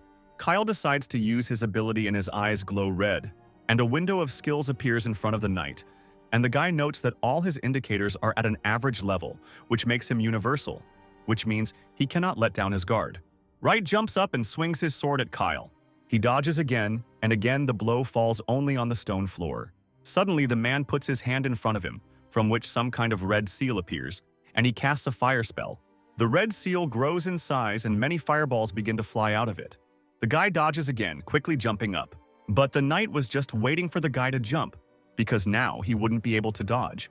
Kyle, with a sharp movement of his hand, threw the knife at the man. Wright, looking at the guy with his icy eyes, said that it was useless. The man shouted the spell again, and now instead of fireballs, his sword was covered in fire. Wright prepared to attack with his flaming sword, declaring that this was the end for the guy. But suddenly, Kyle took out a pistol from his cloak and shot at the enemy. The bullet hit the knight right in the forehead. His eyes widened in surprise. Throwing his head back, the man fell to the ground with a loud sound, his eyes rolling back in his head and blood pouring from his mouth. Putting the pistol back into his coat, Kyle complained that he had to use the pistol because the number of cartridges was limited. Looking at the enemy's corpse, the guy admitted that the jump was a bad move, and he needed to hone his melee skills if he wanted to survive. Rosie, who had been hiding behind the column all this time, came out and asked in surprise about the gun. Kyle replied that he was a killer, so it was only natural that he would have one, to which Rosie replied that it was a little scary when you thought that her classmate had a gun with him all the time. Blushing a little, Rosie thanked the guy and asked that he had come to save her. Looking at the girl, the guy replied that it was just a coincidence and asked why the girl didn't use her ability. The girl replied that those shackles did not allow her to use her powers, but now that they are not on her hands, everything is fine. Noting that there were such tools in this world, Kyle picked up Rosie's cloak from the floor. Turning around, the guy threw the cloak over the girl's shoulders and said that it was time for them to go. Turning around, Rosie said that these people were going to attack their classmates. The guy replied that he also heard about it, because the guy who tried to drag him here told everything. Then, at the place where Kyle was attacked by several believers, the remaining guy asked not to kill him. Kyle, running his finger along the blade of the knife, replied that it all depends on how he behaves. Kneeling, the believer replied that he was only following orders and that the hero candidates were insulting the Demon King with their existence, and therefore should kill everyone. With a knife to his throat, Kyle asked if they had killed Rosie. In a panic, the guy replied that the girl they wanted to use as a hostage during the attack on the others was still alive. It was already beginning to get light, and the guys had finally left that dungeon and were now walking down the street. Kyle noticed that the believers who told the story, unlike Sam, were not silenced by the curse, which means the demons do not cooperate with them. Rosie concluded that these believers were just a group of fanatics, upset, and said that she thought that the people in this world were their allies. Looking at the girl, the guy said with a sigh that she would have let herself be deceived more, and also that those guys were able to put shackles on her because the girl had let her guard down. Confused, Rosie was indignant, saying that they were very polite when she asked them questions, to which Kyle asked if she didn't think it was suspicious, and concluded that their enemies were demons, but they couldn't rely too much on people either. Turning away, Rosie mockingly said that she was sorry for being so naive. Suddenly, someone called out to the guys. It turned out that there was Steve, who was running towards them, waving his hand. Running up to them, he said that he was very glad that they were safe, and Rosie responded by apologizing that they had made everyone worry. The guy replied that the main thing was that they weren't hurt, and asked Kyle if he saved the girl. The guy replied that it was, and said that he needed to talk to Steve about something important. Steve concluded out loud that something had happened. Kyle told the guy about the Church of the Demon King, whose members believe in the omnipotence of the Demon King and help him get rid of people, and that now their main goal is hero candidates. Steve noted that, unlike monsters, it would be difficult to identify opponents if they were people. Kyle replied that they needed to warn the others. The swordsman suggested telling Lillian about this, because extra guards wouldn't hurt them. Rosie noted that even if they told the saint, she would only tell the guys to deal with it themselves. But the guy replied that, be that as it may, now they need to gather the others and decide what to do, because they are now looking for Rosie throughout the city. Suddenly there was a loud sound which made the girl scream. It turns out that an explosion occurred somewhere nearby, and now a column of smoke is visible in the air. At the same moment, someone ran up to the guys. It turned out that these were believers who now surrounded the guys. Steve wondered if they were attacking the points where the Rosie search teams were located. Getting ready to face the attack, Kyle said that the enemies were approaching and the guys should get ready. In fact, the enemy also surrounded other search groups. Kyle decided to use his ability again and noticed that the 6 attackers were much weaker in skill than Right. Suddenly, the believers simultaneously jumped up and began to attack the guys, who stood with their backs to each other.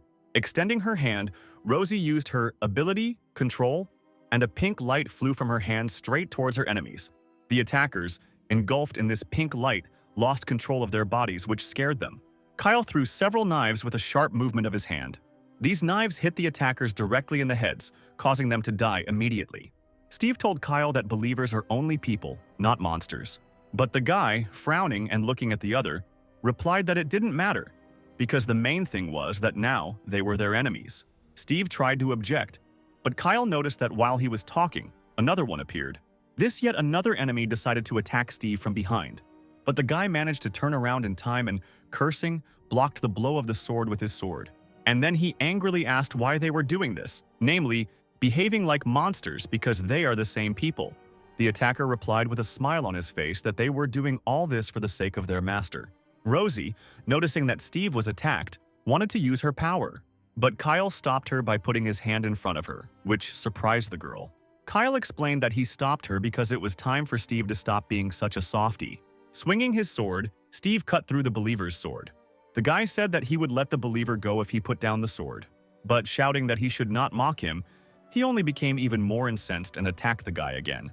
Since Steve was not prepared for this attack, the attacker was able to injure him. And then the man laughed loudly and the guy cursed quietly. Swinging his sword, Steve delivered a powerful blow to the believer's chest. The man then fell to the ground, dropping the rest of his sword as a pool of blood pooled beneath him. But the wounded man did not give up, but wanted to continue, but could not get up. Kyle approached and told Steve to finish off the almost dead believer. The guy tried to argue that there was no point in this, because he would already die soon. Looking sternly at the guy, the other replied that he would not necessarily die, but that he needed, if possible, to eliminate all possible obstacles. Steve was frightened by the fact that Kyle was so calm, because the wounded man was the same person as them, to which the guy objected that it was all just a matter of choice. He could kill him now, or he could leave him and wait until he attacked someone else. Kyle asked if the strongest guy in their class needed help, causing Steve to frown. The guy asked the swordsman whether the life of some stranger was more important to him than the lives of his classmates. Realizing everything, Steve decided to kill the remaining believer, and with the help of his magic sword he struck, causing blood to flow like a fountain from the wound. And after that, turning to the guys, he told them to go and help the others. Elsewhere, almost all of the attackers were already lying on the ground. It was unclear whether they were dead or unconscious. Scott held the last believer by the neck, lifting him off the ground, and using his ability, he struck straight into the man's chest. From this blow, the charred believer fell to the ground dead. Finishing off the rest of the believers, the other guys noticed what Scott had done and expressed their admiration. The other team was also doing well. At the moment, someone was running at high speed in front of the believers. It was Roxy with her hand outstretched and shooting fire out of her hand. The attackers became engulfed in flames and screamed in pain. A little out of breath, the girl complained that there were a lot of believers. Turning to the other girls, she irritably asked why they didn't help in any way, although they knew how to fight, and said that they could fight at least one-on-one. The other girls did not want to hurt the believers because they were the same people. To this, an irritated Roxy replied that if they don't kill them, then I will kill them. The next second, one of the believers kicked one of the girls in the back, and the other struck with a sword at another girl, laughing evilly. Suddenly, Lillian appeared on the horizon, asking how she should evaluate their preparation. Not expecting anyone else to appear, the attackers turned around in confusion. One of the believers, recognizing the newly arrived girl as a saint, attacked her with a scream. The girl, with a constant smile on her face, said that the candidate heroes are under her command, so there is nothing strange in the fact that she helps them in times of danger. Another believer shouted that she was going to save the guys without having a single knight with her, which means she was mocking them. Laughing quietly, Lillian replied that they were just a group of amateurs fascinated by the power of the Demon King, which means they were not her opponents. The believer furiously shouted at the saint to shut up and rushed at her. Following him, all the believers rushed at Lillian with swords while she stood calmly. Suddenly she said something, and all the believers who were about to attack her found themselves firmly pressed to the ground by the golden glow. Roxy noted that this power was similar to Rosie's ability. Slowly walking through the crowd of worshippers pinned to the ground, unable to move, Lillian replied that she did not want them to compare her strength to something like that.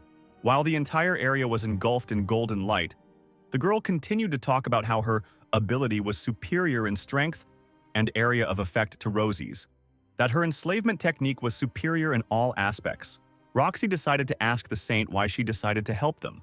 Chuckling, Lillian replied that she wished they could handle this situation themselves because she was assessing their preparation.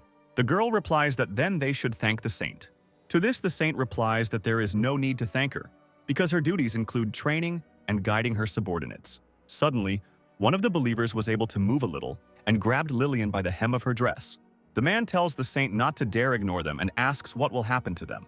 Turning to the believer, she replies that she forgot that they are still alive, and turning to the girls, asks them to kill the believers. Suddenly, a golden light envelops the girls, and they begin to pick up weapons until the body obeys them. The girl's hands with the sword rise above her head with the intention of piercing the immobilized believer lying nearby, while she screams and begs to stop. But still, she cannot resist in any way and pierces the chest of the lying believer, killing him. Kyle and Rosie are watching everything happening from the roof. They see that while Lillian stands calmly, the girls around her, under her influence, are killing all the believers. The guy is surprised by the power of the third-level enslavement technique. The girl notices that this technique is several times stronger than her ability because it can force a whole crowd of people to obey. Kyle decides that they urgently need to find a way to deal with this saint's ability. Half a day had passed since the attack by the believers. Evening came, and all the guys gathered in the castle. Running up to Roxy, Meryl asks what is going on with the other girls, to which the first one just shakes her head. Roxy replies that they are still not very good because they still had to experience a strong shock. Ryan is outraged, saying that he will never forgive Lillian because she controlled them like puppets and killed people with her hands, and that all of this is wrong. Turning to the girl, he asks her how she feels because she, after all, was also controlled. The girl replies that she doesn't care that she was controlled, but she's annoyed because not everyone is as resilient as she is. Clenching his fist, Steve, squinting his eyes, says with annoyance that it's all his fault because he didn't have time. The other guys say that it's not the guy's fault and besides, he saved them. Rosie regrets that they arrived too late and did not have time to stop the saint. Kyle replies that even if they had arrived earlier, everything would have ended the same, because now they are not Lillian's opponents. The guy remembers that after he and Steve were separated, they managed to save a couple of groups, but they did not have time to get to Roxy's group. The guy concludes that the cult of the Demon King will not leave them soon, but he killed their leader right, which means they will calm down for a while. Kyle calls out to Rosie, who turns around. Leaving the hall, he invites the girl to talk a little.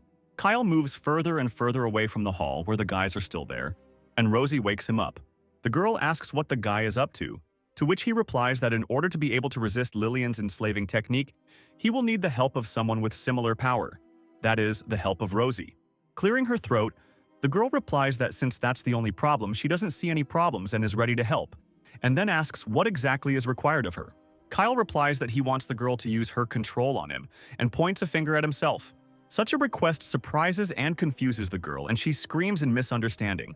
The day after the victory over the Demon King sect, the people thanked the guys, and the people also saw how strong they were. And a grand parade was organized in honor of the appearance of hero candidates. Kyle wondered if Lillian could have planned this all in advance.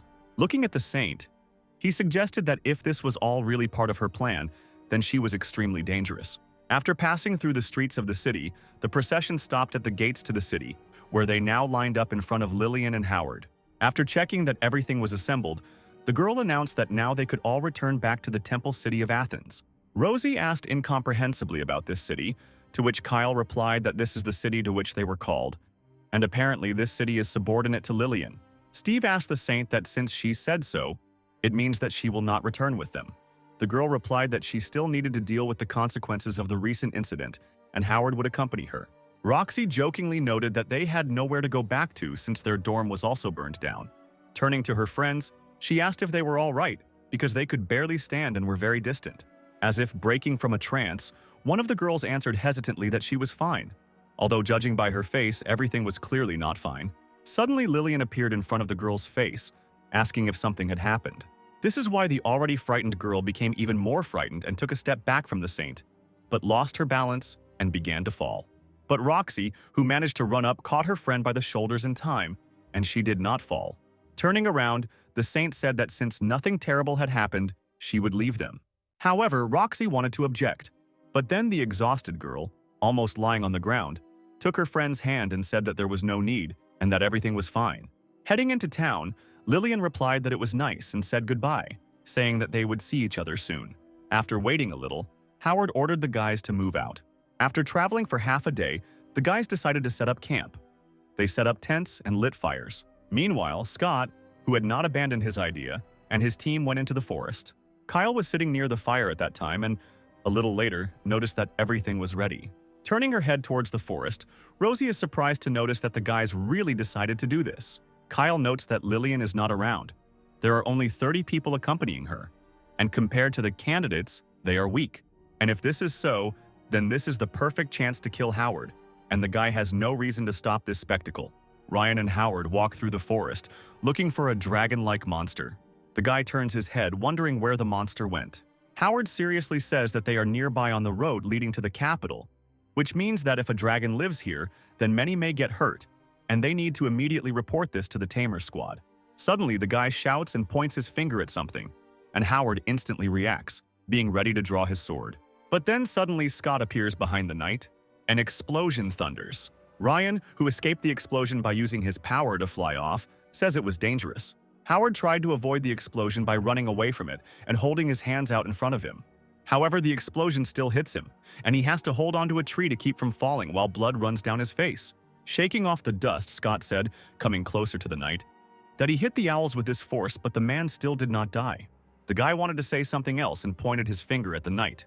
This scared Howard and quickly jumped away from the guy. But that's what the guy wanted, because when the man jumped away, he stepped on a certain piece of ground, which made a clicking sound. After this clicking sound, an explosion occurred again, and now the man found himself in the very center of it and could not escape. Scott, mockingly, reminded them that they themselves had brought him here, and the guy knew for sure that setting traps would not be amiss. After this explosion, Howard's clothes warmed up a little, and he himself could no longer stand on his own, and he could only kneel, leaning on his sword. Since the knight had not yet died, Scott assumed that he had protected himself with the help of a blessing, but the wounds were still serious. Howard said that such a sudden attack was nothing more than a sign of cowardice, and he had a better opinion of the guy. However, the guy didn't care about honor. The main thing was that it could help kill a man. Scott's accomplices came out from behind the bushes and surrounded Howard, preparing to attack if anything happened. After a while, the knight finally pulled himself together and stood up and put his sword in front of him, preparing to defend himself. In response to this, Scott ordered the guys to attack and not spare the man at all, because at any cost they must kill him. Saying that he had to stop this, Howard began to look for something in the pocket of his clothes. Suddenly he raised his hand, and a small blue ball flew out. At the same moment, the ball exploded in the sky like fireworks. Noticing these fireworks, Kyle noted that Scott possessed me. The guards also noticed the same fireworks and, as it turned out, it was a distress signal. One guard noticed that Howard had not been seen for a long time, and another suggested that he had been attacked. The third guard said that it was not all that important, but that they should rather run to the signal, when suddenly someone struck a blow to the guard's neck from which blood poured out. It turned out that it was Kyle. In his hands he was holding a knife which was now bloody. The other guards did not expect the guy to appear, much less expect that someone would kill that guard. Suddenly, with a quick movement, Kyle approached another guard and put a knife to his throat. Having said that, there was nothing personal in all this, but the guard must die. The guy cut his throat. He stuck the knife right into the third guard's jaw, causing him to open his eyes wide. And then he knocked that guard onto the next one. The guards were perplexed why the hero candidate began to kill guards en masse. But before he could finish speaking, Kyle again noted that it was nothing personal, and he struck again, and then again and again, killing all the guards. Meanwhile, Howard was still surrounded by candidates. With loud screams, two guys began to attack the knight, but before they touched him in any way, the man was able to block both blows, one blow with a sword and the other blow with his hand. Meanwhile, Ryan decided to strike, and using his ability, he made a wind spear, which he launched at Howard. Meanwhile, the other guy activated a support technique, which was enhanced by Ryan's wind spear. However, the man managed to react and jumped away from the place where the spear pierced a second later. But the attacks did not stop, and now another guy attacked the knight from the side, swinging at him with both hands. Howard, noting that it was weak, decided to parry the blow with his sword. But everything turned out to be not so simple, because instead of skin and flesh, the sword encountered steel, into which the guy turned his hands with the help of a blessing. Exclaiming about what inconvenient blessings the guys had, he jumped back, holding his now cracked sword in his hands. But Scott was waiting for him, who immediately struck again, and again, right in front of Howard's face, which he only managed to cover with his hands. An explosion thundered. This explosion strongly pushed the man away, forcing him to walk a couple of meters on his feet, raising dust. It turned out that this explosion not only stunned Howard, making him need to lean on his sword to avoid falling, but also tore off his left arm. Surprised by the resilience, Scott turned to the man, telling him how resilient he was. Suddenly, Ryan flew up to the guy and noticed that those fireworks were a signal for help, and therefore he would try to gain time. In response, the knight said that this no longer makes sense. Suddenly, Lillian appeared on the battlefield, saying that it looked like the guys had driven Howard into a corner. Meanwhile, in the camp, several guards lay tied up on the ground. Steve and the others found these guards and wondered what was going on. It turns out that this was the work of Rosie, who, using her ability, forced the guards to tie each other up. Sighing, Rosie said she was only following orders.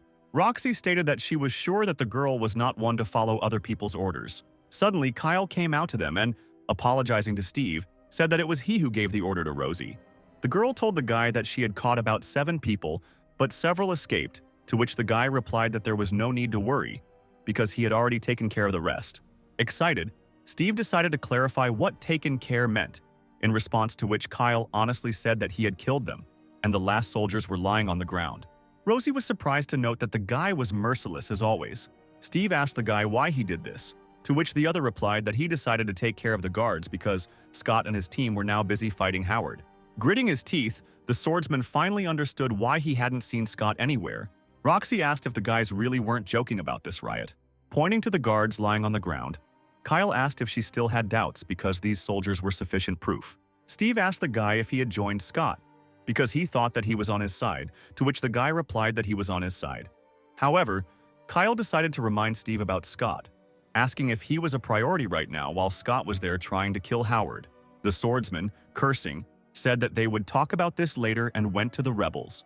Meanwhile, Lillian slowly approached Howard, noting that he was backed into a corner. The knight admitted that old age is taking its toll. Still high, Ryan asked Scott in a panic what they should do now. The guy replied that they would do what was necessary because there was no other choice.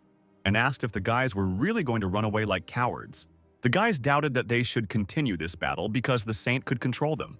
Lillian replied that they were right, although her ability has some limitations. So the stronger the enemy, the less her ability will affect him.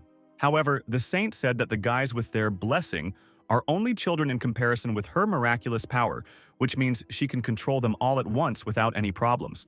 In response, Scott called her a coward and said that if she had fought them fairly, she would have definitely lost. Lillian noted that this was all just a cheap provocation, but she decided to hang on to it. Worried, Howard asked the saint if she was really going to use the enslavement technique. In response, the girl replied that she was a saint, which means God loved her much more than her opponents. And then Scott finally attacks again. Suddenly, the girl casts a spell, and the earth begins to change its shape and stretch out. Before he can hit Lillian, Scott himself is hit by a stone ledge, which is the work of the saint. Next, the girl calls on the wind, and the wind begins to rage around her with green sparks, fluttering her hair. These wind streams form a hurricane, which, after hitting Scott, throws him up, stunning him. But fortunately, the guy is caught by Ryan, who was still hanging in the air. Next, Lillian summons fire and, directing his hand towards one of the guys, sets it on fire. Then she calls for water, and a huge drop of water rises above her hand. With the help of this drop, the girl catches a guy in a water trap who wanted to attack her from behind. After the guy in the water bubble passes out from lack of air, the bubble bursts and the guy falls to the ground. The girl, mockingly, asks that they are really giving up already. But in response, Scott shouts that this is not the end, and let her not think that she has already won. Suddenly, Steve and the others appear on the battlefield, planning to stop this riot before it's too late. The guy, turning to Scott, shouts at him to stop fighting and asks him what he was thinking when he did such a thing. The rebel replies that the guy must force him to stop because he is not going to sit and do nothing, like him. Steve asks with pretension whether others think the same. Ryan apologizes but says he can't trust Lillian and Howard. Roxy says she agrees with the guy on this, and she asks why don't they join then, since everything has already begun. In response, Meryl says that not everything is solved by brute force. Suddenly, Lillian mockingly notes that the split in their group happened so quickly. The girl says that the riot has already begun, which means that they can't just go their separate ways and pretend like nothing happened. This statement surprises the guys. Meanwhile, while the guys are confused, the saint again calls on the wind, directing its murderous streams at the guys. Noticing this, Ryan decides to try to fight off this attack using his ability, and two wind vortices begin to intertwine, moving in the same direction. However, Lillian's whirlwind turns out to be too strong, and therefore Ryan's whirlwind has no effect on him, and all the guys fly away under the influence of these whirlwinds. Steve managed to stay on his feet after this attack, driving several meters along the grass. The rest of the guys were not so lucky, and they fell to the ground, bruised. Steve turned to the guys in a panic and asked them if they were okay. Scott suddenly appeared behind him and, making wheezing sounds, told the guy not to worry because no one died. The rebel shouted to the guy that he couldn't save everyone, and therefore he needed to make a decision quickly, otherwise the saint would kill them all. In response to this, the swordsman said that there was no way out, stood up and took the sword in his hands, preparing to defend himself. Roxy was glad that the guy finally realized it, because her patience was already at its limit, and she was already preparing to attack with fire in her hands. Meryl said that she didn't really want to take part in all this, but there was nothing she could do. The five boys stood in front of Lillian and the wounded Howard, ready to fight again. The saint decided to explain to the children why she is so valuable.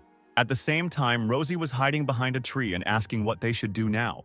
Kyle replied that the real fun would start when she used the enslavement technique, and until then they would leave all the dirty work to the guys. Howard stood before his mistress, holding his sword in his hands, and asked permission to speak first. Lillian allowed Howard to fight, but decided to help him a little by extending her hand, which glowed green. At the same moment, the same green light enveloped the armless knight, healing all his wounds. And now a healthy knight, who seemed not to have been wounded earlier, stood in front of the guys ready to attack. Ryan complained that now the knight was as good as new, and they had spent so much effort on him. Roxy noticed that their strength had increased, and now they were all fighting together. Lillian asked that the boys start when they were ready and said that this battle would be a great test for them. And the saint also said that if they cannot defeat them, then naturally they will not become heroes. Steve struck first. He swung his sword at Howard, but he blocked his attack. However, the knight's sword was damaged, and instead of continuing, the man decided to increase the distance.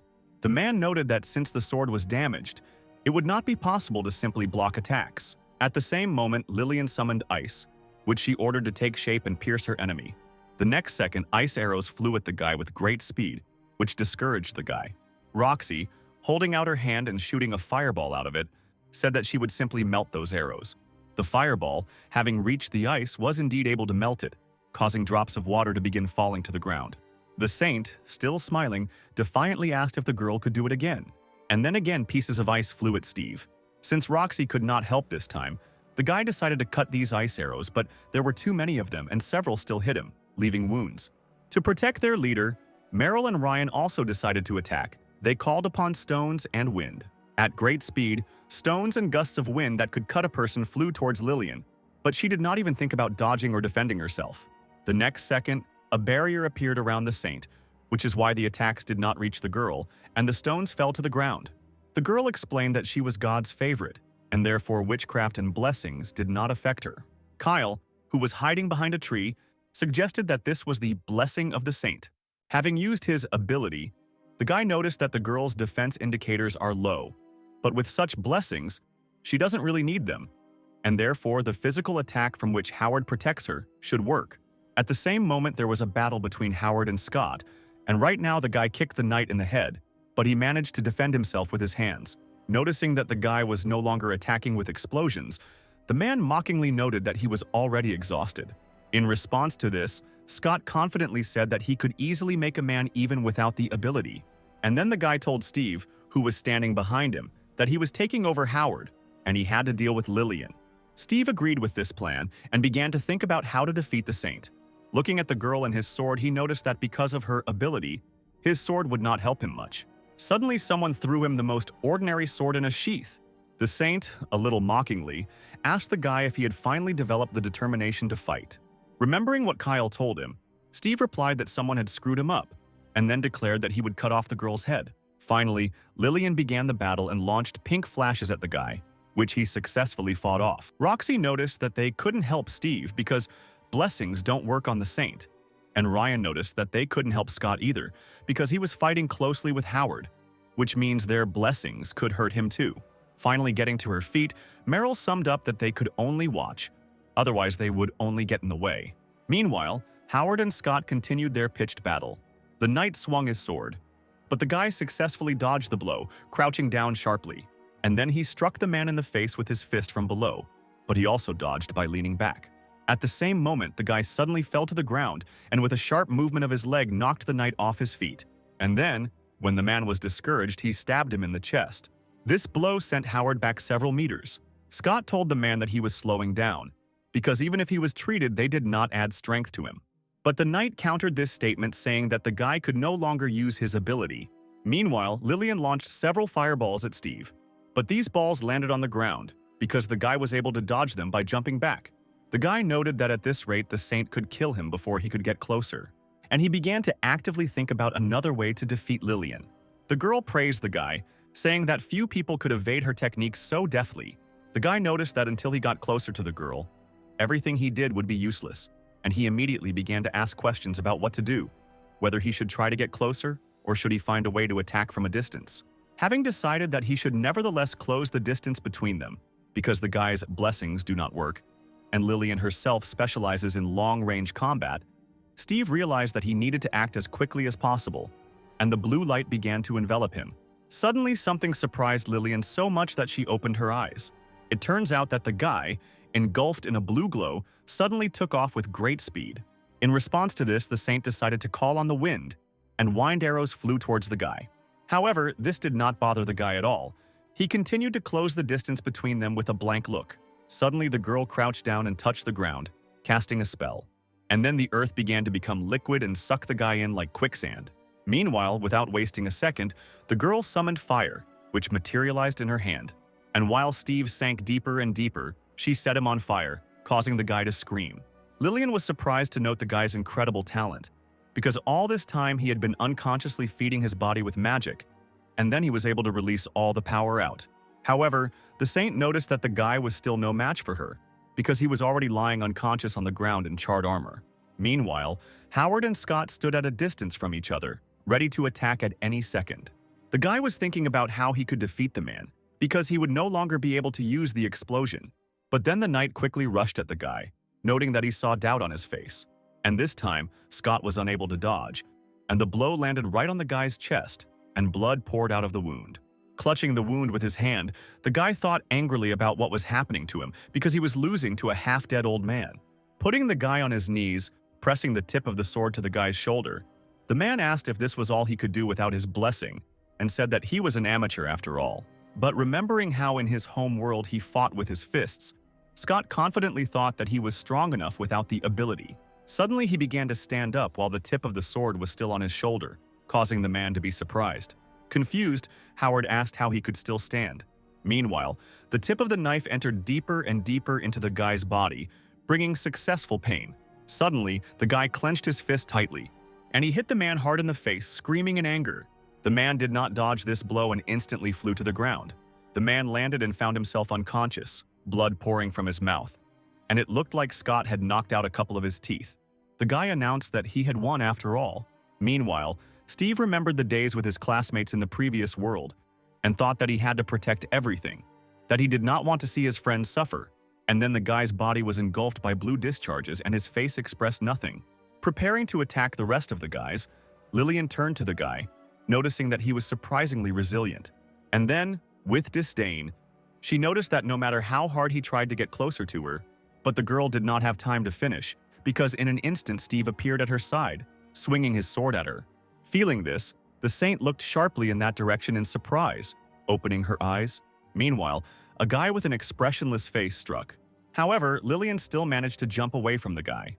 But still, this attack did not pass without a trace, because Steve was able to injure the girl, and a wound appeared on her hand, from which blood flowed.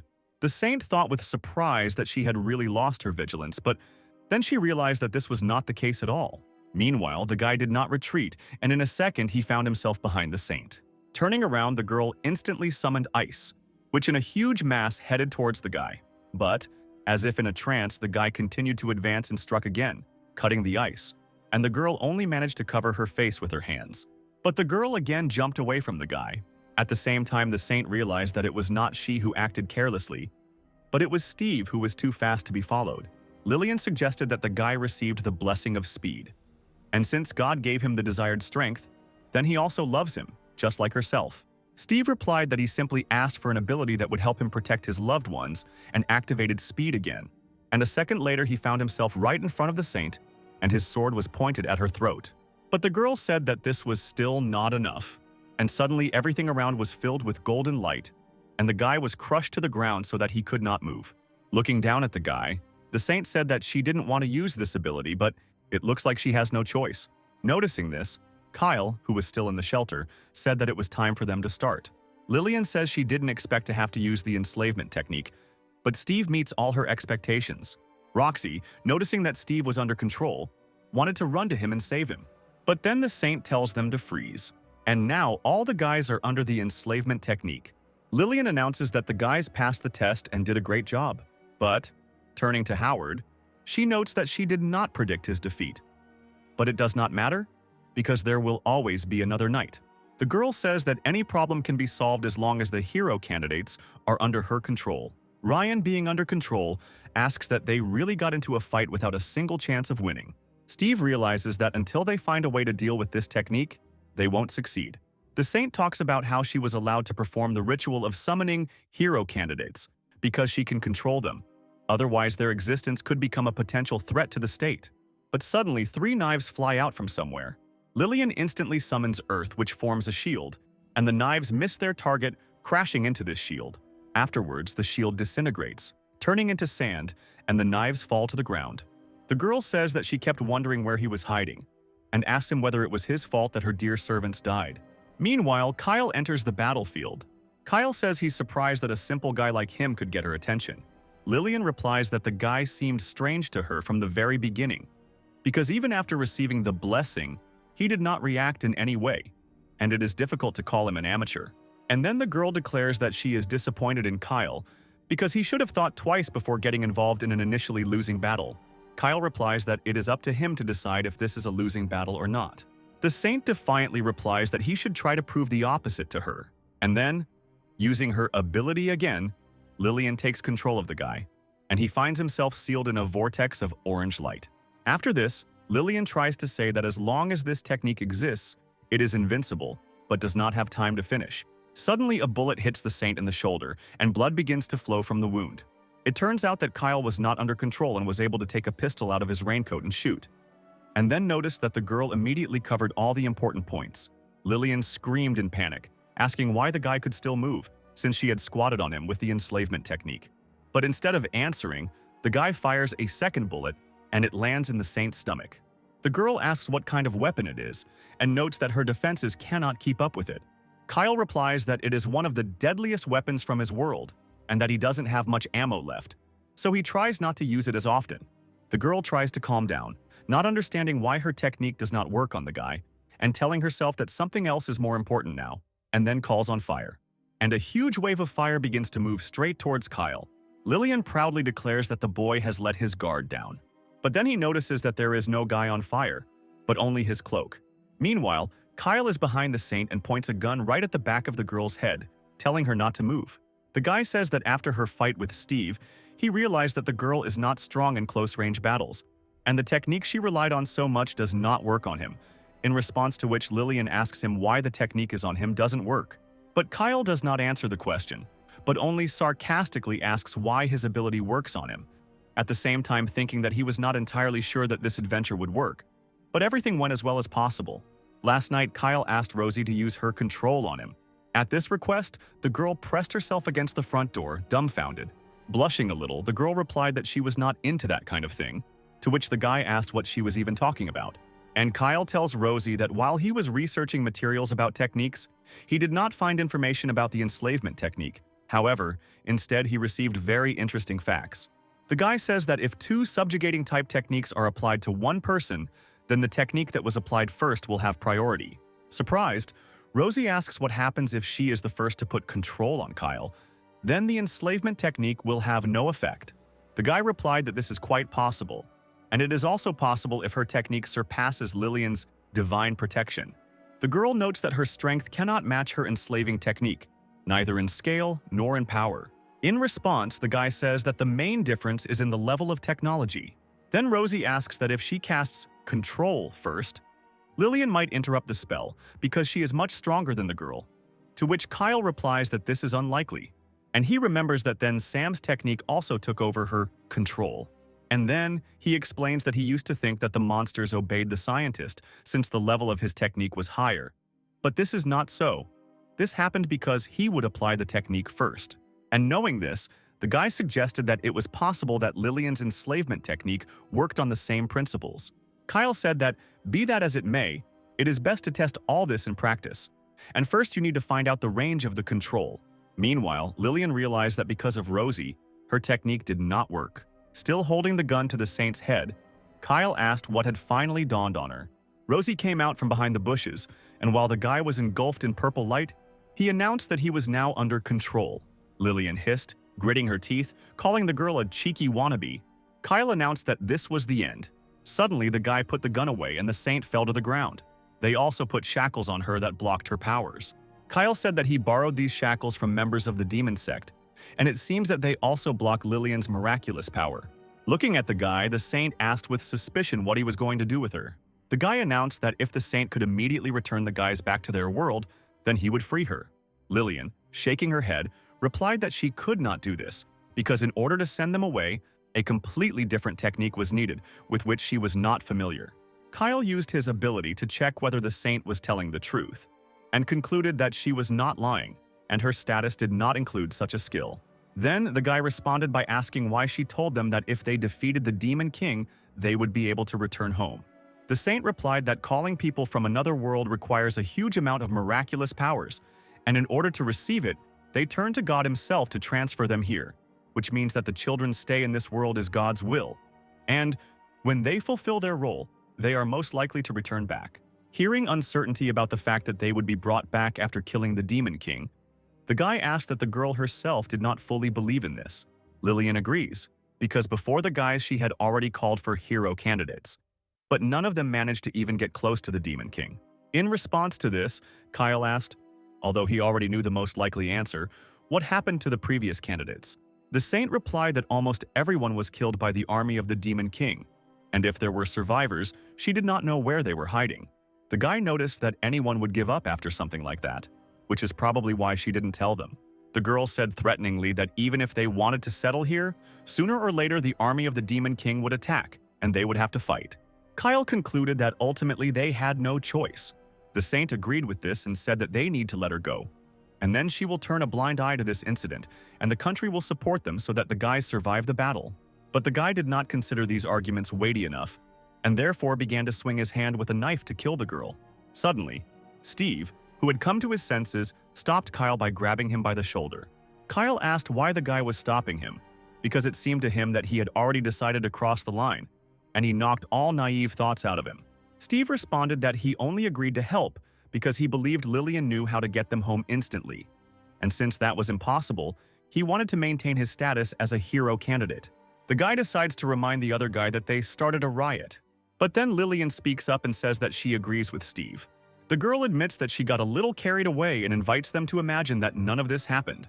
Kyle mentally admits that there is logic in this decision, but he already says out loud that the girl is too dangerous and they won't be able to take her by surprise a second time. The guy assumes that as soon as they free the saint, she will immediately attack Rosie.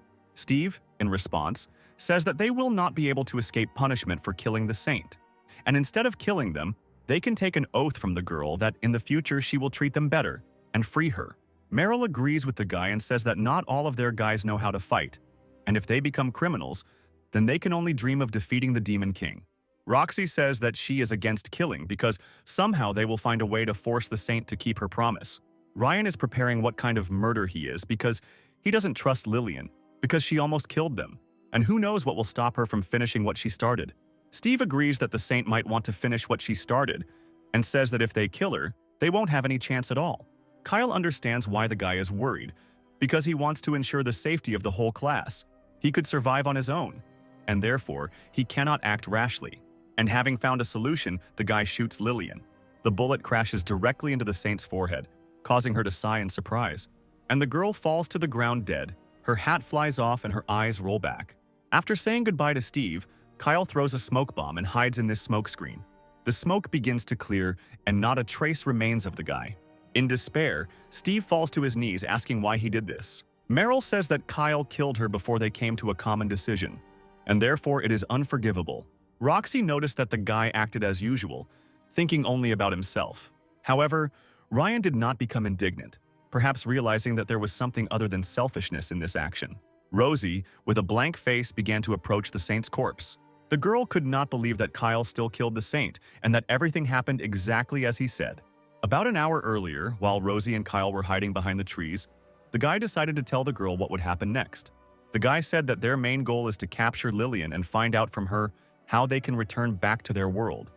And if it turns out that the saint is incapable of this, he will kill her.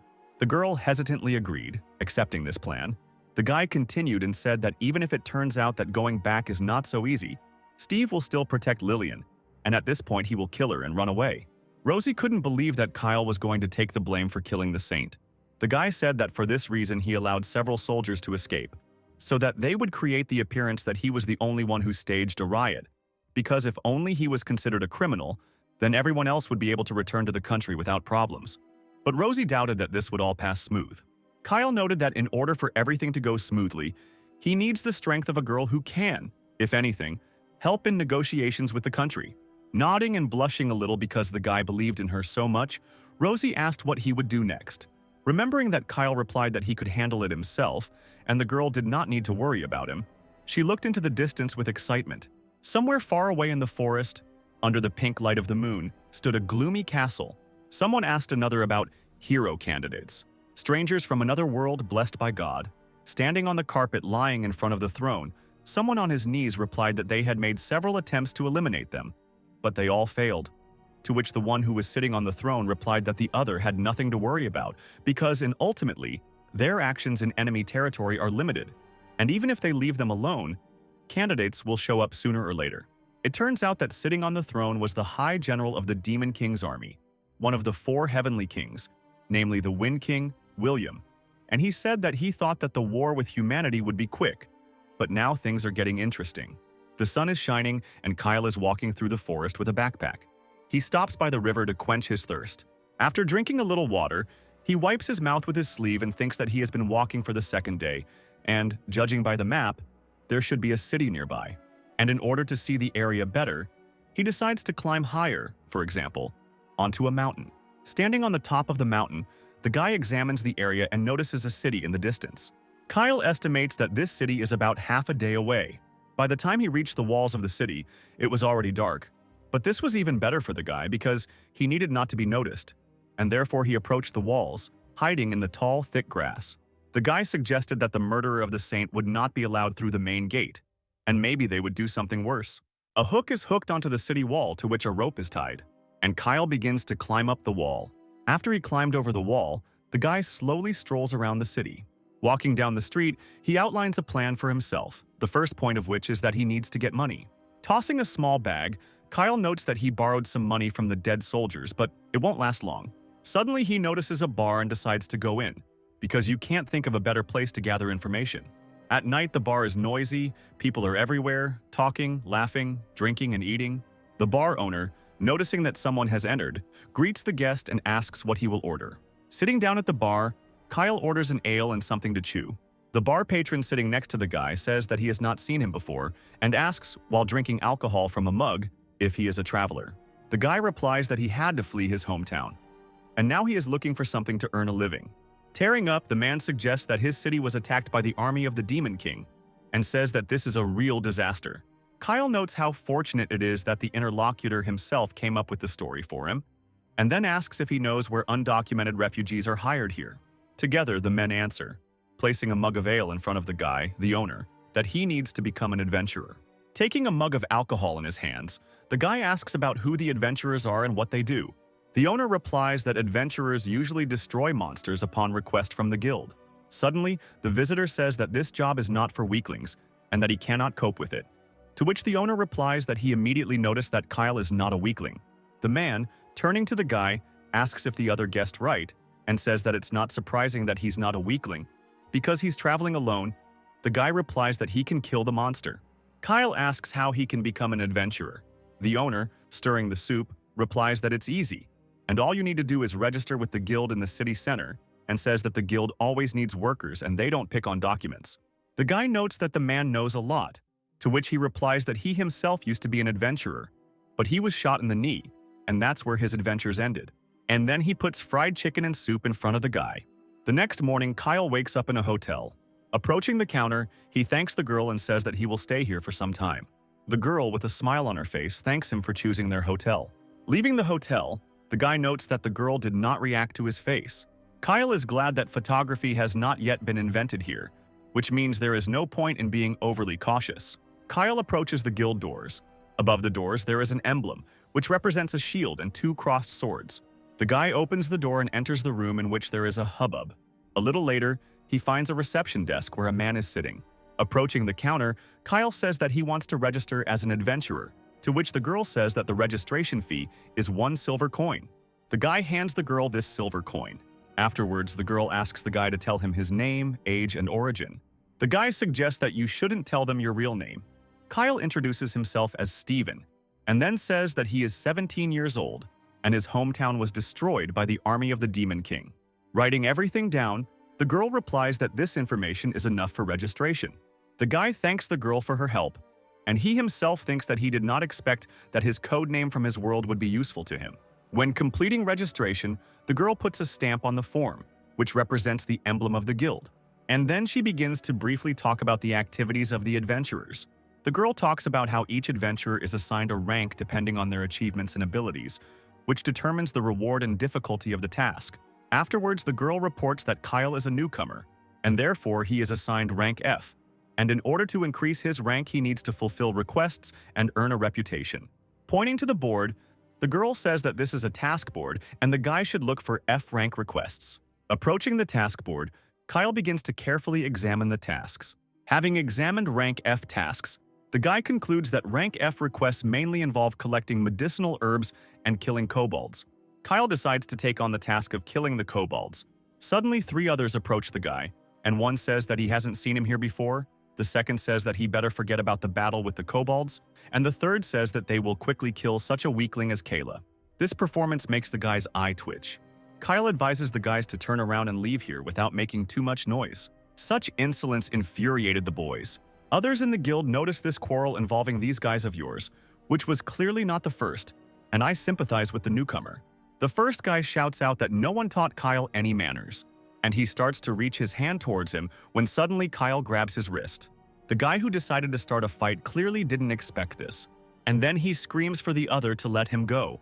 But Kyle doesn't heed his words and breaks his wrist. Afterwards, the guy turns to his friends and tells them to teach Kyle some manners. And the next second, the other two guys attack Kyle from both sides. However, they soon all find themselves lying unconscious on the floor, and Kyle, under the surprised glances of others, leaves with the task in his hands. The guy notes that these mid-level adventurers are many times weaker than any of the hero candidates. Walking out the door of the guild building, the guy finds himself on the street and decides to complete the task.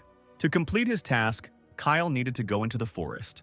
Looking around, the guy remembers that, based on the information in the request, the kobold base should be somewhere here.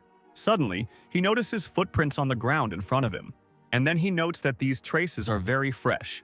Kyle went in the direction where the tracks were directing him and noted that these tracks looked like those of an animal. The guy follows these tracks, making his way through the bushes. Having walked a little more, he notices more traces and thinks that those who own these traces hide their presence very well, and assumes that these are the kobolds. Suddenly, behind Kyle there appears a monster that looks like a wolf, standing on two legs and holding a bloody sword in its paws. This monster, spraying saliva, attacks the guy, striking with a sword, but Kyle manages to dodge by jumping back.